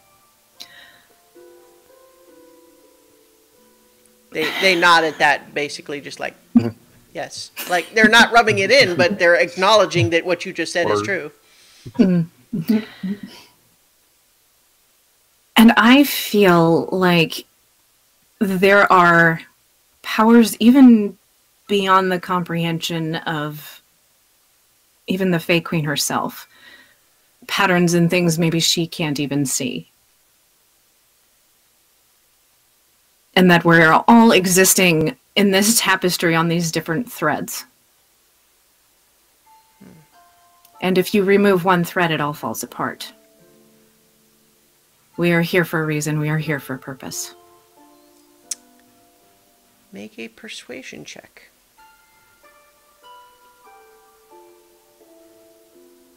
Okay. Can I give her inspiration? Maybe we're not going to be done after one check, so not on this one, but we can. Okay. It's a 15. 15, okay. So, Greth is nodding at all of this and saying, "Not everyone in this room would agree with what you're saying. Some would say that the powers they represent," looking back to both Jonte and Tuck, just saying, "are, in fact, the underlying structure of the tapestry that you speak of, and would therefore say that there is no greater that would guide their actions or the wider universe. They believe themselves to be the bedrock. But I have begun to theorize that there is something beyond what we know of as the multiverse. But in my theories so far, it has not been a benevolent force. It appears to be applying pressure on the already fractured worlds." We met someone that has a very similar theory, and her mind was no longer intact. Things that she saw and experienced broke her. And I think Tuck rolls his eyes and kind of just says, "So, this whole theory basically relies on the words of people who can't look at it too closely without going crazy. I'm not sure that's useful." But it's more information. Jonte just says, "I think that it is valuable to listen to all perspectives, but that does not mean that people are always correct in the way they perceive the universe."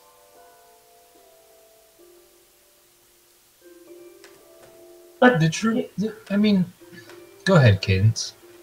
I was just going to say, like, going back to what Nira said, each one of us has been brought together for reasons we can't even begin to comprehend. We all have something unique that ties us to this end goal. Make a persuasion check. Where's my shite? Persuasion 18. All right. We, Oh, sorry. And I think in response to that, Greth just says, would you say that this companion you've lost, the dwarf, would you say that he is part of this same chemistry? Absolutely. Yes, indeed. Without a doubt. Definitely. I mean, from what I've gathered, since we've come together, we've all been pulled from different times. that is true. And I'll be honest and say that we don't have all the answers. We're not all seeing, we don't know what is going to happen. But when we stand here before you and tell you that we are honestly working towards the same goal, and we want nothing more than to see the universe restored to its proper order. And we would appreciate your help with that and your guidance. So now you get to make a persuasion check. Oh, okay. That is a 13 plus 14, so All right. 27.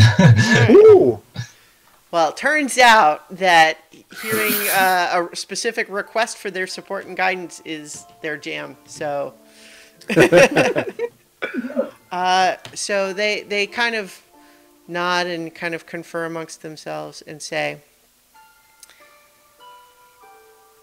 it was an unprecedented diplomatic arrangement that allowed the three of us to set aside our differences and come to you together. We believe that we cannot yet eliminate you as a possibility. And so we are prepared to offer some level of support. Our support at this time is still limited because otherwise it could upset the balance that has allowed this arrangement to take place. But we would have a request, and that is, at present you are all using magics that hide you from our sight when we are not present with you. This makes it very difficult to understand what you are doing and whether or not you need help, or whether what you are doing could be harmful, whether intentionally or otherwise. And so we understand that you are attempting to hide from some of the parties that follow you. But we would ask that you allow us to take that responsibility while you remove the non-detection charms. An insight check? Yeah. It's a 16 plus. It's a 20, not natural. Okay. As far as you can tell, they are basically saying they would like to be able to help you, but when they can't see you because of the non-detection charms, they can't help you. And while they understand that that makes you vulnerable to some other entities, it is their intention to compensate for that. Okay. How would So- you how would you protect us in that way? The Fae have been tracking us relentlessly. Indeed, their Their pursuits are their own. They do not adhere to the law or to the chaos. They are their own.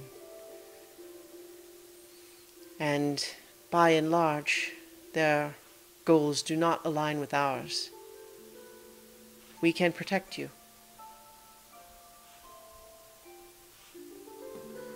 Our means are our own. I don't know, look at, Can look I at just, everybody else. Can I don't know just? about that. I just want to point something out here, and maybe I'm wrong. But myself and Cadence, we are not in possession of any of these non-detection charms. People can detect us wherever we go, and we are always with them. So is it okay that they continue to wear their non-detection charms, but you can still detect us, right? But if you were to separate for any reason, Okay, I'm just spitballing. You know, I don't know how all this magic works. and Tuck says, I sing songs. besides, I'm not saying you guys aren't important or whatever, but you're newcomers, so like, I know you guys weren't around when I fought them before, so Yeah, if we were, it would have turned out differently. he actually starts looking really kind of awkward. And Jonte says, well, actually, it happens that they defeated him without you, so I don't know that it would have been different. Well, he might just- have won. You never know. I'm just saying. Speaking of which, it is true that the last time you saw him, he basically exploded into black goo, so... Yeah. He just went home. He's okay. He got better. Okay, so non-detection charms, yes or no? Yeah, Greth does say, it's like, that is our request. We Right. can offer you some means of support, and we will provide protection. We will be watching you as you proceed on your journey, and should you be interfered with by Fae or other parties, we will provide protection. All right. Archie, how do you feel about that? I think that's fair. Will you protect Arwen if I take mine off? She ain't Robert, y'all. She's from Mugen. They kind of, look down and would say, we will certainly provide protection to you as a group, but Arwen does appear to be a fragile creature. We cannot make a promise. So looking at the celestial of the group is like, I don't suppose you have a place for Arwen, do you? She kind of just says, I'm not sure I what? know what you mean. And Amethyst turns on Nira. What? It's dangerous with us. It's not safe for her. Look what happened to Robert.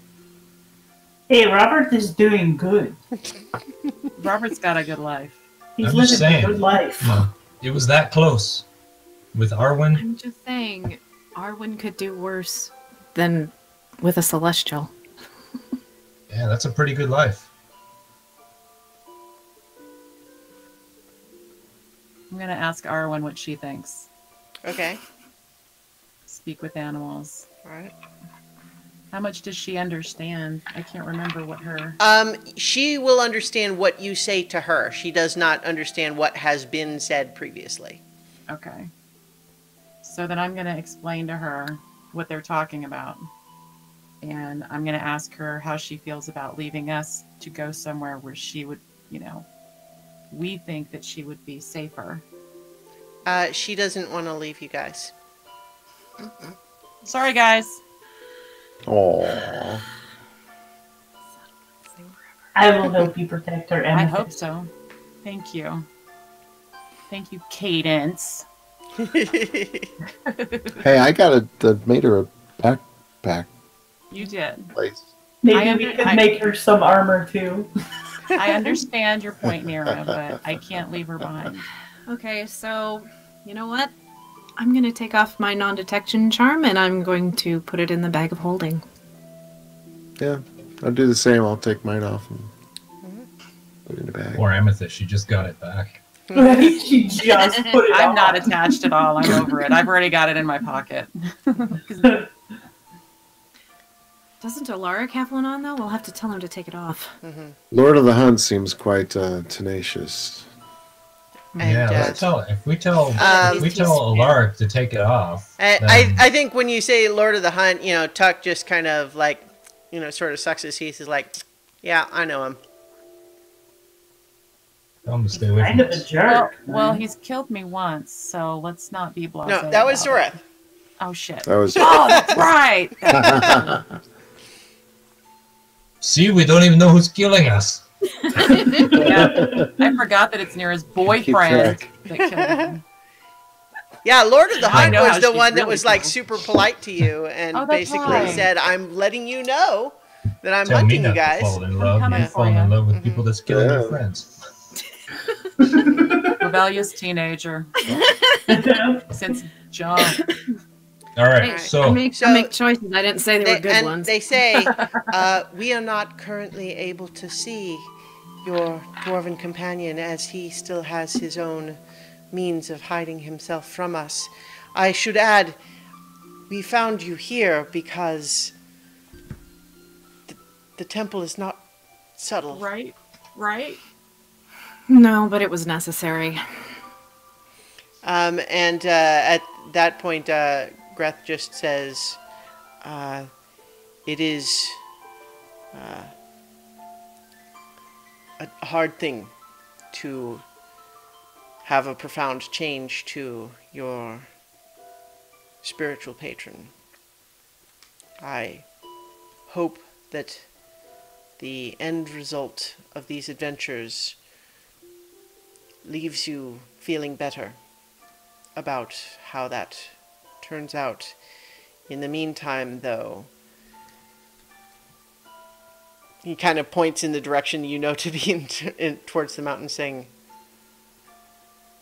"Mistress of the Dark currently brings a great amount of chaos to this plane." Yeah, about that. That's another reason we really need Alaric back. Why? Well, he put her there. He's the only one that can send her away, as far as we know. How did he do that? Oh, that's a question that I'd love to ask him. if we go find him, you can ask him yourself. If you find him, you will ask him to remove his charm, as you have done? Yes, Mm-hmm. In theory, you could ask him right now. I could. Do it. Tell him it's important and he has no choice. Tell him to trust you. Okay. I don't know. Don't say trust me. He's having issues with trusting you lately. That is true. Yeah? So should I say Amethyst says take off your non-detection charm? Yeah, do that. Yes. Okay. Alright, so I'm gonna cast Sending. We may have a way to get you Alright. if you remove it. Alaric, we might have a way home. Take off the non-detection charm and please, if you don't trust me, trust Amethyst. All right, And I'm so just like, Is that it? sounds like it. Persuasion. Yeah. So, yeah, Alaric, And there will be a very pleading, begging tone in my voice. Please just listen to me this once. So, Alaric, you've been underway for a little while now. Not too long yet, though. Long enough that this deckhand you've been helping out has let you call him Scraggle. But at that point, you received this follow-up message from Nira. Okay. I just kind of see the clock ticking. It's sort of like, what? I gotta answer this quickly, don't I? I'm dying to think know I what you have a do. way home. I think I'll keep it on for now. Keep safe. And keep working. Can't blame him. Can't blame him. Alaric? You fucker. He said he needed a break. He said it. Stubborn dwarf. So do you report back to what he said, Nira? I think my cursing would make it probably pretty Okay. evident what he said. Yeah. Your three guests kind of confer amongst each other, looking very, very a little bit concerned when you report that didn't work. Apparently, I assume Nira tells everyone what Alaric said, rather than just cursing. He said he's not gonna do it. Apparently, our dwarven friend has his own way home. So if you can just be patient, I'm sure that he will make good on that action. Then you do not require our assistance locating him. Apparently not. I'm sorry. I thought we did. I didn't mean to waste your time. This has not been a waste in any way. We have made contact with you, and that is the goal of our outreach mission. Oh, good.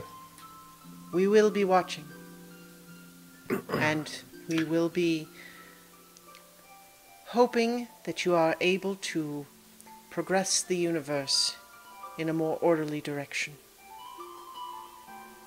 As promised, we will attempt to shield you from Fey interference or other orders of chaos. But we hope that in return you will do your best to increase the order in the universe rather than decrease it. Surely. I hold out my paw, my hand paw, for like a shake. Be like, you have my word that we will do our best. So Jonte shakes her hand, and her hand is very warm, but not like unpleasantly so. But it's just like I hold on to her hand for just a moment, just a little bit longer.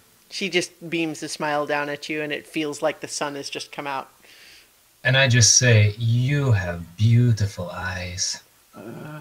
Thank you. I like your hat. Thank you. All right, guys, we're good to go. And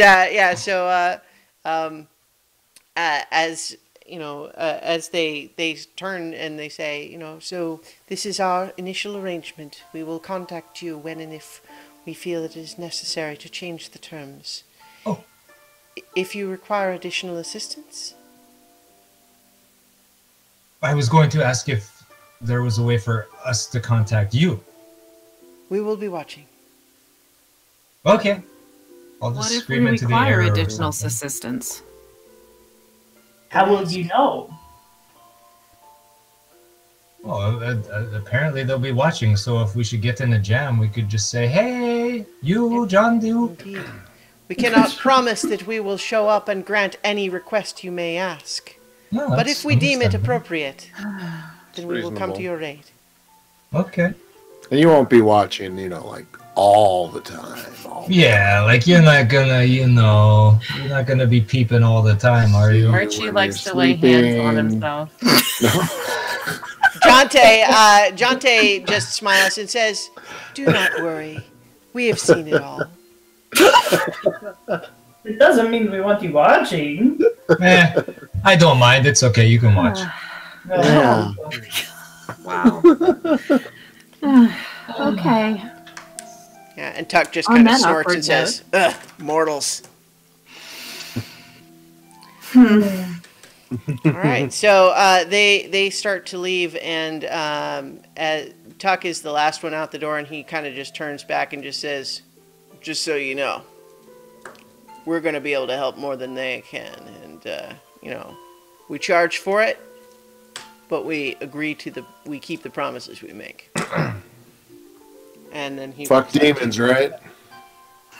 and he's like, "Yeah." Yeah. Fuck demons, man. Yeah, fuck me. Oh no, He's a devil. he is a devil. They hate demons. Yeah. They're not the same. All right, so yeah, they head out, and actually, as soon as they walk out the door, they all kind of blink into a flash of light, and they're gone. Whew. Well, that was fun. That was something. Good meeting. Good meeting. Yeah, So so good about this. you guys want to put on those non-detection charms again now and get the hell out of here, or what? Yeah, I think that's a good idea. I'm in agreement. Yeah. I'm leaving mine off. Yeah, I'm just yeah, messing around. I'm just- I mean, I'm they're just only messing. going to come if they want to help, and now we're visible to the Fae. I don't know that we got a great deal out of that. Well, we got to. But there they're has gonna to be shield some. us. they're there going has to to- try, she said. There has to be some give Serious and take ways. here. You know, we got to at least go on trust for a little bit until they prove themselves. You know, that hey, Untrustworthy? untrustworthy. Like we got to give and take here, guys. We're on like a big task here. We're gonna need all the Yeah. help we can get. I Yeah. think it's a Okay. thing like they can't lie, right? I I don't know. Everybody- So I don't think Melicanth Maybe. lied when she said she was going to help us and hold the moment and give it back when we asked for it. But you know, Do I we got still the, think that she's going to do that? I got the mean, things distinct change. I got the distinct impression that the stolen moment is not as accessible to her as maybe it was before. Just the way she was acting, it didn't seem like she could just go, "Oh, here it is." Well, I mean, No, she think was under Melissa the. wasn't going to with Zorith there. So are we going to shift Yeah. and go find her and get the answer then, you think? I think it's time to head south, guys. All right. How far are we from the desert? So you guys, Map. you're. I haven't had the map up in a while, but later here, let me. I think I can do it. I can put it on briefly here. Oh, Sakamian. Short answer though is that at least in the scale of the the prime material plane, you're a long way away. Is it more than 500 miles? I'm trying to remember where the Probably. it's been a while since I had this map up. I'm trying to remember. Correct me if I'm wrong, but Amethyst, Yeah, we got to hasn't, do a big There we go. UE. I've got a couple of Yeah. travel. Yeah. Amethyst hasn't been there before, So- or So I've got the this Mm. here is the map, and so I don't know if you can see where my cursor is. I don't think No. you can. So all right. Well, so Gorn is on the map around the center point of the of Sakamian here, and you guys fled into the forest to the west of that, and that's where you are now. okay. So yeah, it's a bit of a hike. So, It's yeah. over the It's a ways, yeah. Shama. It's over the mountains. It is, through the- yeah. So the scale on the bottom you can see is 600 miles for the full, 4 segments there. Okay. So metagaming, the internet says you can travel 545 miles a day, per 8 hours of When wind walking, Yeah. accounting for not getting exhausted and blah blah blah blah. Can we just plane shift there? Maths. Well, not if she hasn't been there. I haven't been there, or I mean, you can't I don't have plane it shift on the attuned. same plane. I can pick the spot, but I have to have something attuned to that. So if we had something attuned to the desert, to that area, then yes. But Well, I don't. just touch one of them. Just touch one of us. Well, no, I don't. Can you plane shift on the same plane? I thought you have to go to another plane. I think you do, because it's not meant to be in place of like just a teleport spell. Right. Okay. a different that's probably- plane of existence. sense, Yeah, makes it sense. Yeah. specifies a different plane of existence. Too So bad we'll there wasn't a plane shift tree. to a that different you- plane. We'll relax for a few hours, and then we'll plane shift back to the desert. Did you you guys don't have anything from there, do you? Us. Us, like Everything seriously, we have us. is from there, really. Everything Like, we have is from there. Our pets. weapons, our armor, everything we have is from the desert. yep. So one question, Christiana, that Mhm. Chuch and I had was, Hmm. so transport via plants says the spell creates a magical link between blah, blah, blah, blah, blah, blah, same plane of existence, you must have seen or touched the destination plan at least once before. Mm-hmm. So if they had a piece of their tree and I touched it, would that count as being able to transport via plants? Well, Yes. Even if it would, we don't have a piece of our tree. Okay. Well, not only that, but we already talked about that. Like the tree, we don't know if we would actually yeah. end up Oh, that's coming right. out. So Yeah. Got a staff carved from a tree in the well, desert so or anything what like that? what I'll tell you is, you have climbed along a branch of the tree apparently, and so that you think that that would work as well as touching a Okay. piece of it, but because you know that this tree not only spans multiple planes of existence, but also it's maybe kind of dead. So I think Oh, the yeah. answer is straight up, you don't know what would happen. Yeah.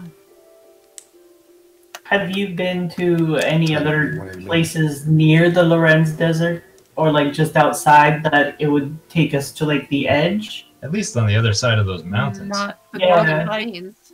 not that I can remember. Okay. The Golden Plains, you've touched those tall grasses out there. Well, there was also the tree that right outside Carrot and Stick's house. Oh, that's right. I was asking Chooch about that one. That was the one that Jinxie, pretending to be Archdruid Evergreen, pretended to come out of. Right. Oh, Right. jinxie. Puh. Amen.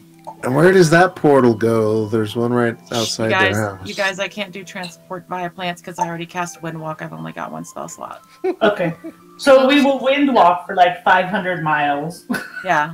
and then decide what to do, like we'll camp or 500 whatever. miles. 500 more. Oh, you guys. Come on, you didn't see that coming. Let's be honest. It's like wide open right there. I Windwalked right into it. All right, You so know? here I can put the bring the map back up in a way that'll let me see the so it lets you guys see the cursor if you want to, if that's the plan. Sweet. Point of Yeah. order, that's going to take us really close to the southern mountains where, yeah, that might not go well for us. Well, we could go like not go all the way, and then camp, and then go Yeah.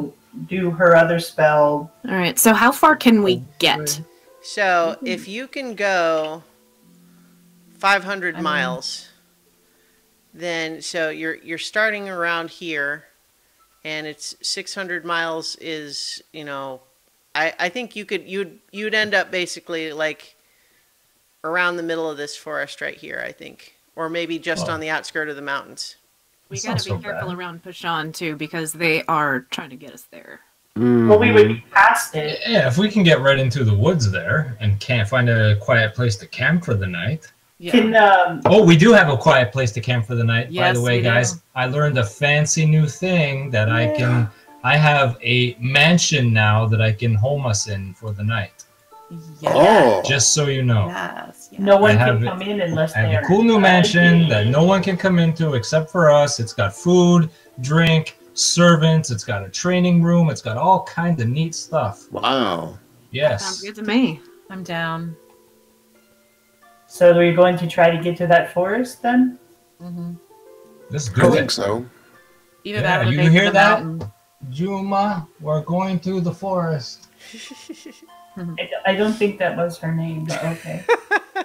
For someone that you're so, like, you know. Yeah, I gave you 3 names, and that wasn't really even close to any of them. John Tay. Yeah.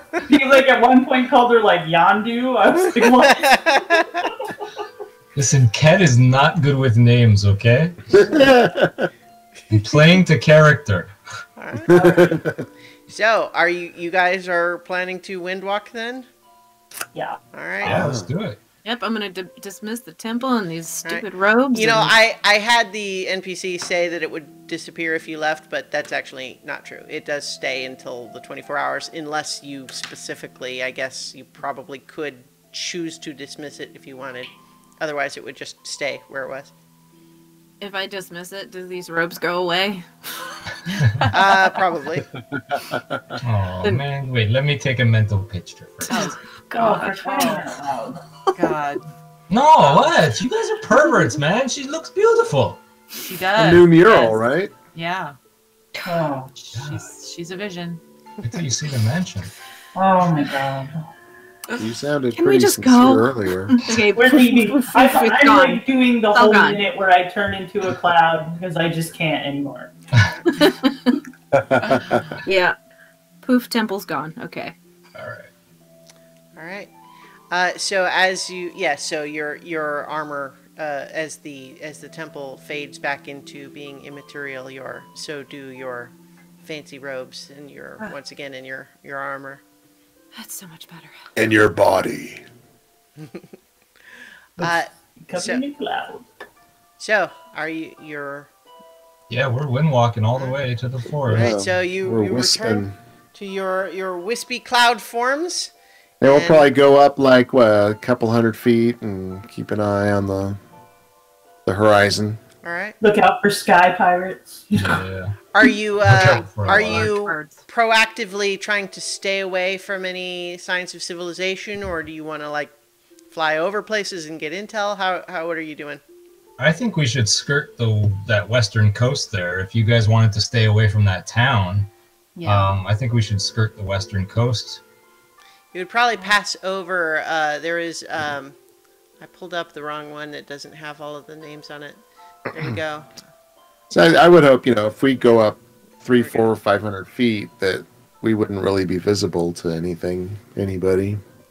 So this western coast town is called Shimatha, and so if you skirt the coast, you would probably pass over that. I mean, I don't have a problem with that, but I don't know what you guys are up to. Wait. What are they gonna do? Yeah. What's it called? What's the town's name? Shimatha. Is that the Japanese word for oops or damn it? I don't know. Is it? Apparently. If it is, I'm not aware. So it's not a deliberate. Oops. Yeah, it's like a mild expletive. Oh, Yeah, so okay. why don't we do that? Why don't we fly up? We'll fly up, 400 or 500 feet, and then skirt the western coast. Out of range, out of sight, out of mind of people down below, and then we'll descend into the forest once we get over. Mhm. Sounds like as good a plan as any. Yeah. I will say that as you guys you find yourself passing, you're traveling several hours this way, and there is a point where you're kind of at your closest approach to Pashan, as you are, flying overhead, and you, first of all, actually, for that matter, whoever's in charge, please make a survival check to try to navigate if you're not just following the coast. Hey, well, I mean, I'm good at that. All right. yeah, I was gonna say I that rolled a we. 28. I am not. Or Oh, if I you rolled a are natural following. one. I was under the assumption that we were following the coast. Oh, if you are following the coast, then so you're going west until you get to the coast, then turning south. Correct. Yeah. Okay. Yeah. All right. Well, so at a certain point in transit, there's a moment where the bright sun overhead does, for a moment, start feeling brighter and hotter, almost like the sun is coming closer for a moment. And then all of you do kind of briefly see, sort of in your mind, a pair of furious looking eyes, and then it's gone. She is not happy. And but there is no other interruption. So that's going to take you, what, 8 hours, right, to go that far? Yeah. All right. Yeah. So Yeah. in progress, then, Alaric, you are traveling with this ship, and I think as you observe the ship in flight, it's pretty graceful, but you also see that it requires a lot of proactive participation from the crew. Like, this is not a set it and forget it ship. This is constant attention to all these sails to negotiate these constantly shifting wind patterns. But the sailors are all clearly capable. They know what they're doing. I'm going to spend time trying to observe them to try to figure out if I could figure out how they do it and if I could do it. Okay. Make an investigation check. It's worth a try anyway. Oh, that's a 22. Wow, that's pretty good.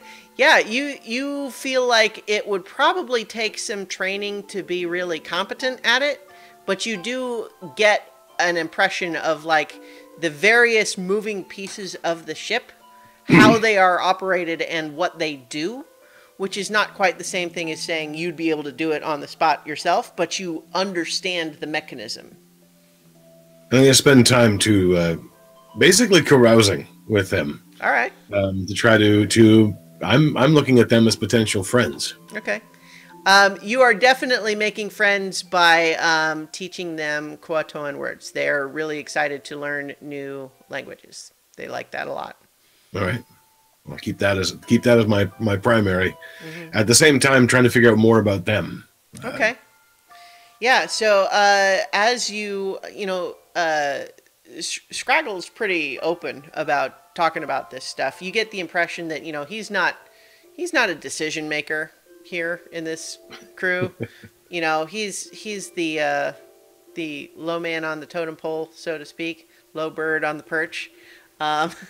Perfect, my kind of person. Yeah, and so in the meantime, though, he says that all of them are what is known as corsairs in this place, but what that basically just means is that the main leadership of this plane, the people who are actually in charge are a bunch of air elemental jinn, and they are generally nice, but they feel like they deserve to be in charge, and they don't always they make up their own rules as they go, and they're not evil, but they also just feel like respect is due them, and they get to decide what happens, and not everybody feels like they want to go along with that.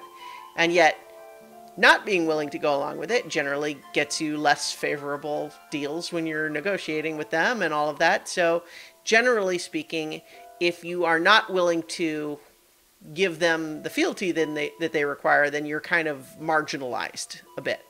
But for some people, that's just fine. That's what they want. And so, these folks are pretty much, that's how they operate. They go around and they salvage treasures frequently from these, holes in space that open up and dump things in.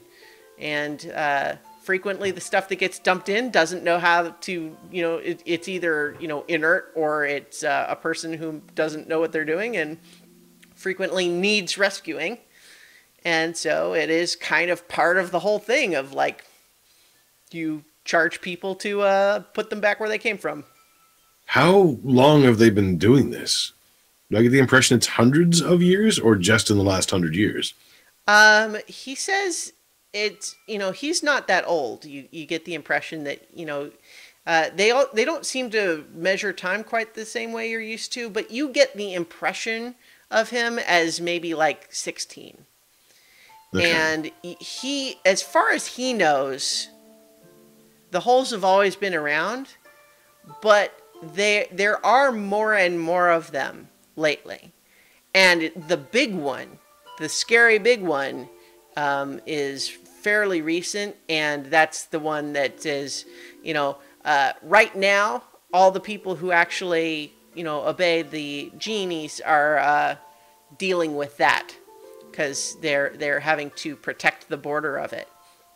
And so it means that, those who are not doing that get kind of better pick of the other holes. And is that hole going to the prime material plane or somewhere else? The big scary one, he's not sure where it goes, but when he's seen it from a distance, it seems to have an endless, he says he calls it silvery water. Interesting. And he says that there are scary people that come out of it and want to fight, and so there's people have been having to hold the border to keep it from them from invading. But he's been trying, not interested in going anywhere near that. But he says you can see it from a distance sometimes. When he says scary people, can he describe what they look like? Do they happen to look like they've got a chin full of feelers? He's only heard stories about it, but he says that they have green skin and they have silver swords. They're fancy somehow.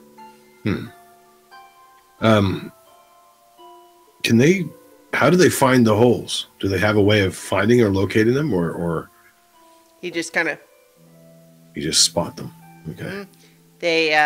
They glow a different color than anything else you'll find around here.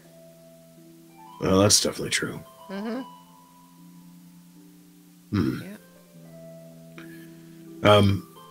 He's junior crew. Was he born in this life? He says that he was orphaned in the city, and so he got picked up by the crew, but he likes them. And are the crew always the bird people?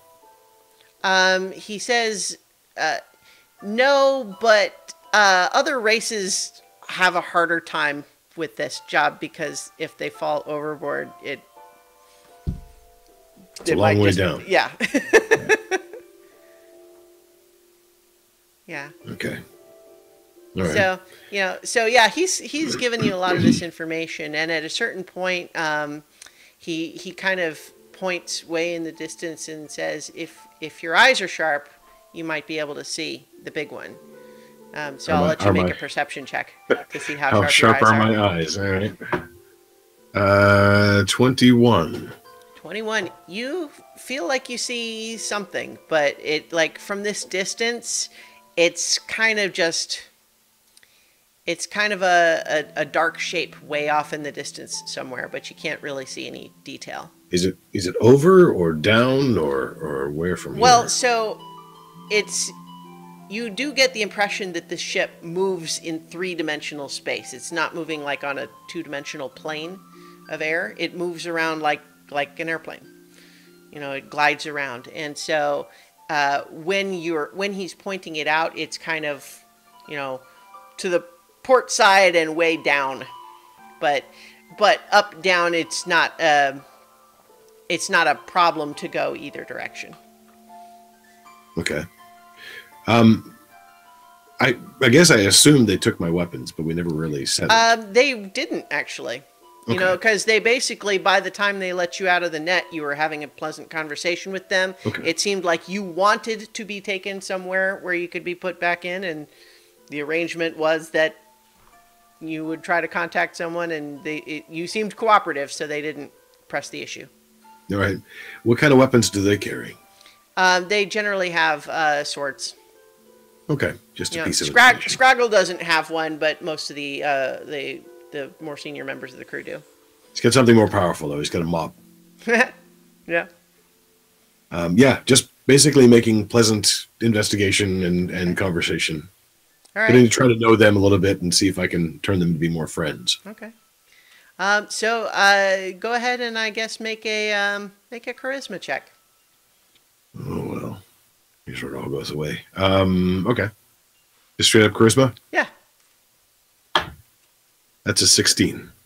Yeah, I think you generally are, especially because you get the impression that they frequently deal with people who are very frightened and upset and panicky, and they kind of like how even keel you are in this situation, so to speak. Yeah. Yeah. Even keel on a ship. Yeah. Yeah. They like that you are taking this in stride.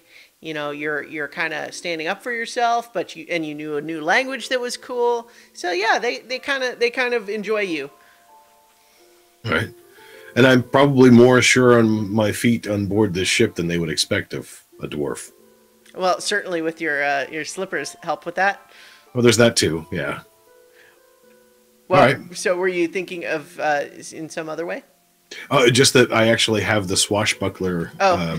rogue specialty, which has fancy footwork and Yeah, other things, which ironically allow me to use my charisma as bonuses to movement. But, Oh yeah, there we go. Yeah, so I think I think they're pretty impressed and pleased with you. but the slippers help. I just realized. Yes. Yeah. Okay. That's just it. I'm biding my time. Yeah. Okay. So I think because I said we said they estimated about 8 hours. I think before the rest of the gang arrives at their destination, we're following you on the ship here as you see them gradually pulling up towards. There's no land in this particular region, but you see them sailing up and. They point out, and you gradually see it approaching. There's another of these tears in space, this just curved purple line of light that's just hovering in the air. And they say it's a little bit trickier to orbit around this one because they can't affix to a rock about it. But that they usually have people go over on lines, on ropes.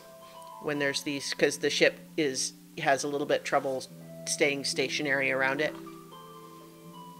Does it have a particular plane of facing? Like, is it facing completely vertically, or is it at an angle at all? Or well, this one it's just like imagine a glowing piece of purple neon curved in a three-dimensional shape.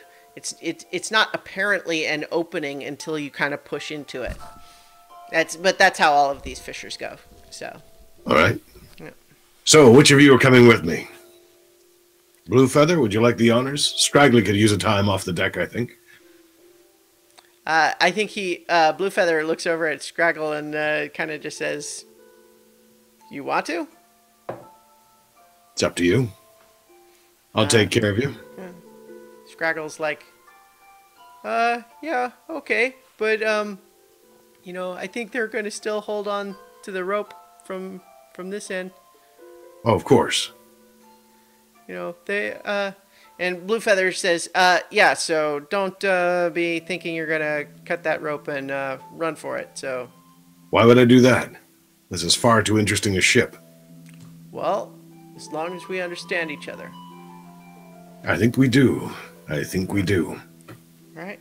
Tally ho. They do have they essentially tie a rope around your waist with a fairly complicated knot around your back. And Scraggle has one of his own, and the ship is basically going to just sort of dangle you guys out like worms on a fishing pole. Let's hope that analogy isn't perfect. I haven't seen one of these holes chew into a person yet, but there's always something new. Yeah.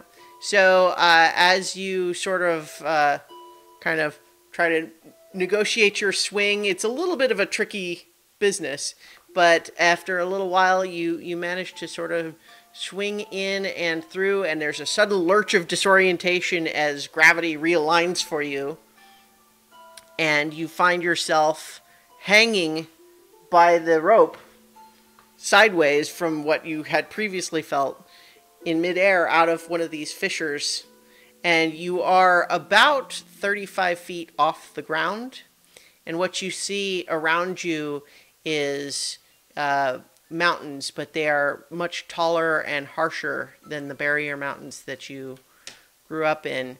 And as you kind of dangle, turning around slowly, without much control over that, you rotate around and see that you are pretty close to Mount Rashama. And good. Mount Rashama has an extremely ominous looking storm cloud that is unnaturally black, swirling around its peak. I wonder if Mira went home. Well, at least I know where I am, Scraggly. You can climb back up and tell them that. Yeah, so he jerks on the rope, and both of you are pulled back by the rope. All right. So they haul you both back up on board by the rope. This looks like a good place to start. It'll take me a little while to get inland, but I'll get your money. Would you care to come with me? We thought you said you had a way to contact them. I do. It's 2 feet and a heartbeat, but it works. Sometimes they can contact me, but I have to be on the other side for it to work properly. They kind of all look around at each other and just say, "We kind of wish you'd been more straight with us about that. We thought Wasn't you had sure some where I was kind of going to be magic." coming out. Well, I have a lot of kinds of magic. But I didn't know exactly where this hole was coming out, and I told you that. If it came out closer to where I had my people, it'd be a lot easier to contact them. But as it is, I know where I'm going to be on the other side. Well, how about this? Blue Feather goes and he goes back into his cabin a little bit, and he comes out with a piece of paper, and he says, "Write your friends a letter on this." All right. He hands it to you. I don't know exactly where they're going to be, but I do know a few people. Yeah. I suppose it's time that I checked in with home. And I will proceed to write a letter for his father. Okay. It will be kind of in the form of a ransom note, with him writing his own ransom note. It will be, let's see. Yeah, basically asking for a pretty big sum of money. Not outrageous by his father's standards, but something that would definitely make him choke a little bit. And, yeah, and encouraging them to go quickly. Now, how do you propose to get this letter to them? He says, "We'll lower you back into the fissure and it'll take care of itself." That's a magic I'd like to see more of. Does that work for any kind of piece of paper? No, just these. And he holds up like a little, like a box that's like a stationary box, and he says, "Yeah, these are special." Do they reach anybody? Well, There are a few people I wouldn't mind contacting that would also help with this process, but I'm not exactly sure where they are. by all means. He holds out more paper and just says, "They got to be on the same plane." Well, as far as I know, they are. But then again, I don't really know. Since I went through that hole, I have no idea where some of them are. Right. He encourages that you need to include in the letter where they should be sending the money. Well, of course. Trying to remember a trade town not far from here. Especially one that the Copperbeards actually have some sort of outpost to. Okay. Yeah. I'm going to write two more letters. All right. One letter's to Melicanth. All right. Basically, I hope this finds you hearty and well. Our mutual problems are no doubt worse than they were before. But I will join you soon, if I can. If you can send assistance to help with a debt, then send it to, and I'm going to give the name of that town as well. All right. And then another letter, although this one I suspect isn't going to work. But Okay. it's a letter to Nirikina Ethu. Your mountain looks atrocious. You should probably see to that. I will be leaving word in that town once again, where my rescuers will demand their reward. Don't stop working. We've got a lot to do. I'll catch up to you when I can. It's a lot easier to do that than sending, I tell you that. So after lowering you down through the fissure again, you hold out these pieces of paper as he instructed you to do, and the wind seems to just pull them out of your hand, and you see as they're carried around out on the gust of wind, they fold themselves into paper airplanes and then just sail off into the distance. You see the three of them go in three separate directions. Well, Oh, I like this stuff. So, You are abruptly, after only a second or two, hoisted back up through the fissure. so Blue Feather, I know that you're more comfortable on board your boat, but I'd rather sit in the rock if I can. We can make a small place to rest. After all, I'm going to need to go into town anyway to see to the end of those letters. By the way, how much is that paper? And he says, those are just 1 gold per sheet. Excellent. I'll probably buy a few of them before I leave. This has been quite an interesting interaction. Have you ever thought of selling those more broadly? I can find a market for them. And he kind of just laughs. Is like, you buy these anywhere. Not where I'm from. All right. So they're discussing the best way to get you to that town. Remind me what town you were saying. It's whatever town would be nearby that area, because as a trader when he was younger, he would have done a route like this, and there usually would be, if the Copperbeards have trade routes, they'd have representatives along the way. It may not even be a dwarf, but there'd be somebody there. How about this for fun? The nearest port city to where you are is Shimatha. Sure. It's a wonderful place. Yeah. I don't know why everybody keeps saying it in such a swearing tone. All right, so I think we will close out tonight as, your Eric Hokra buddies are discussing who's going to go with you on this ransom mission, and it's clear that they're taking it seriously. Like, they're treating you in a friendly way, but they're not going to just let you run away. I'm a professional hostage at this point. All right. And in the meantime, everyone else arrives. You find yourself towards the end of your windwalk spell for the day. Or I guess, I don't know, it lasts 8 hours, is that right? Yeah. So you find yourself towards the end of it. You know that you are a little bit past the coast city of Shimatha, and you find a place, somewhere in the woods? Yeah. Yeah, I was the thought. All right. Have some cover. All right. So tell us all about this this mansion, Ket. Yeah. Oh, Or Yeah, if you want, what we can do is we can say, you begin casting the spell, and then we can open next time with the description of this mansion. Or... let's do that. All right. Okay. Let's So do that. I think that's it for this time, everybody. Just brief, roll call. Who is able to do next week? Me.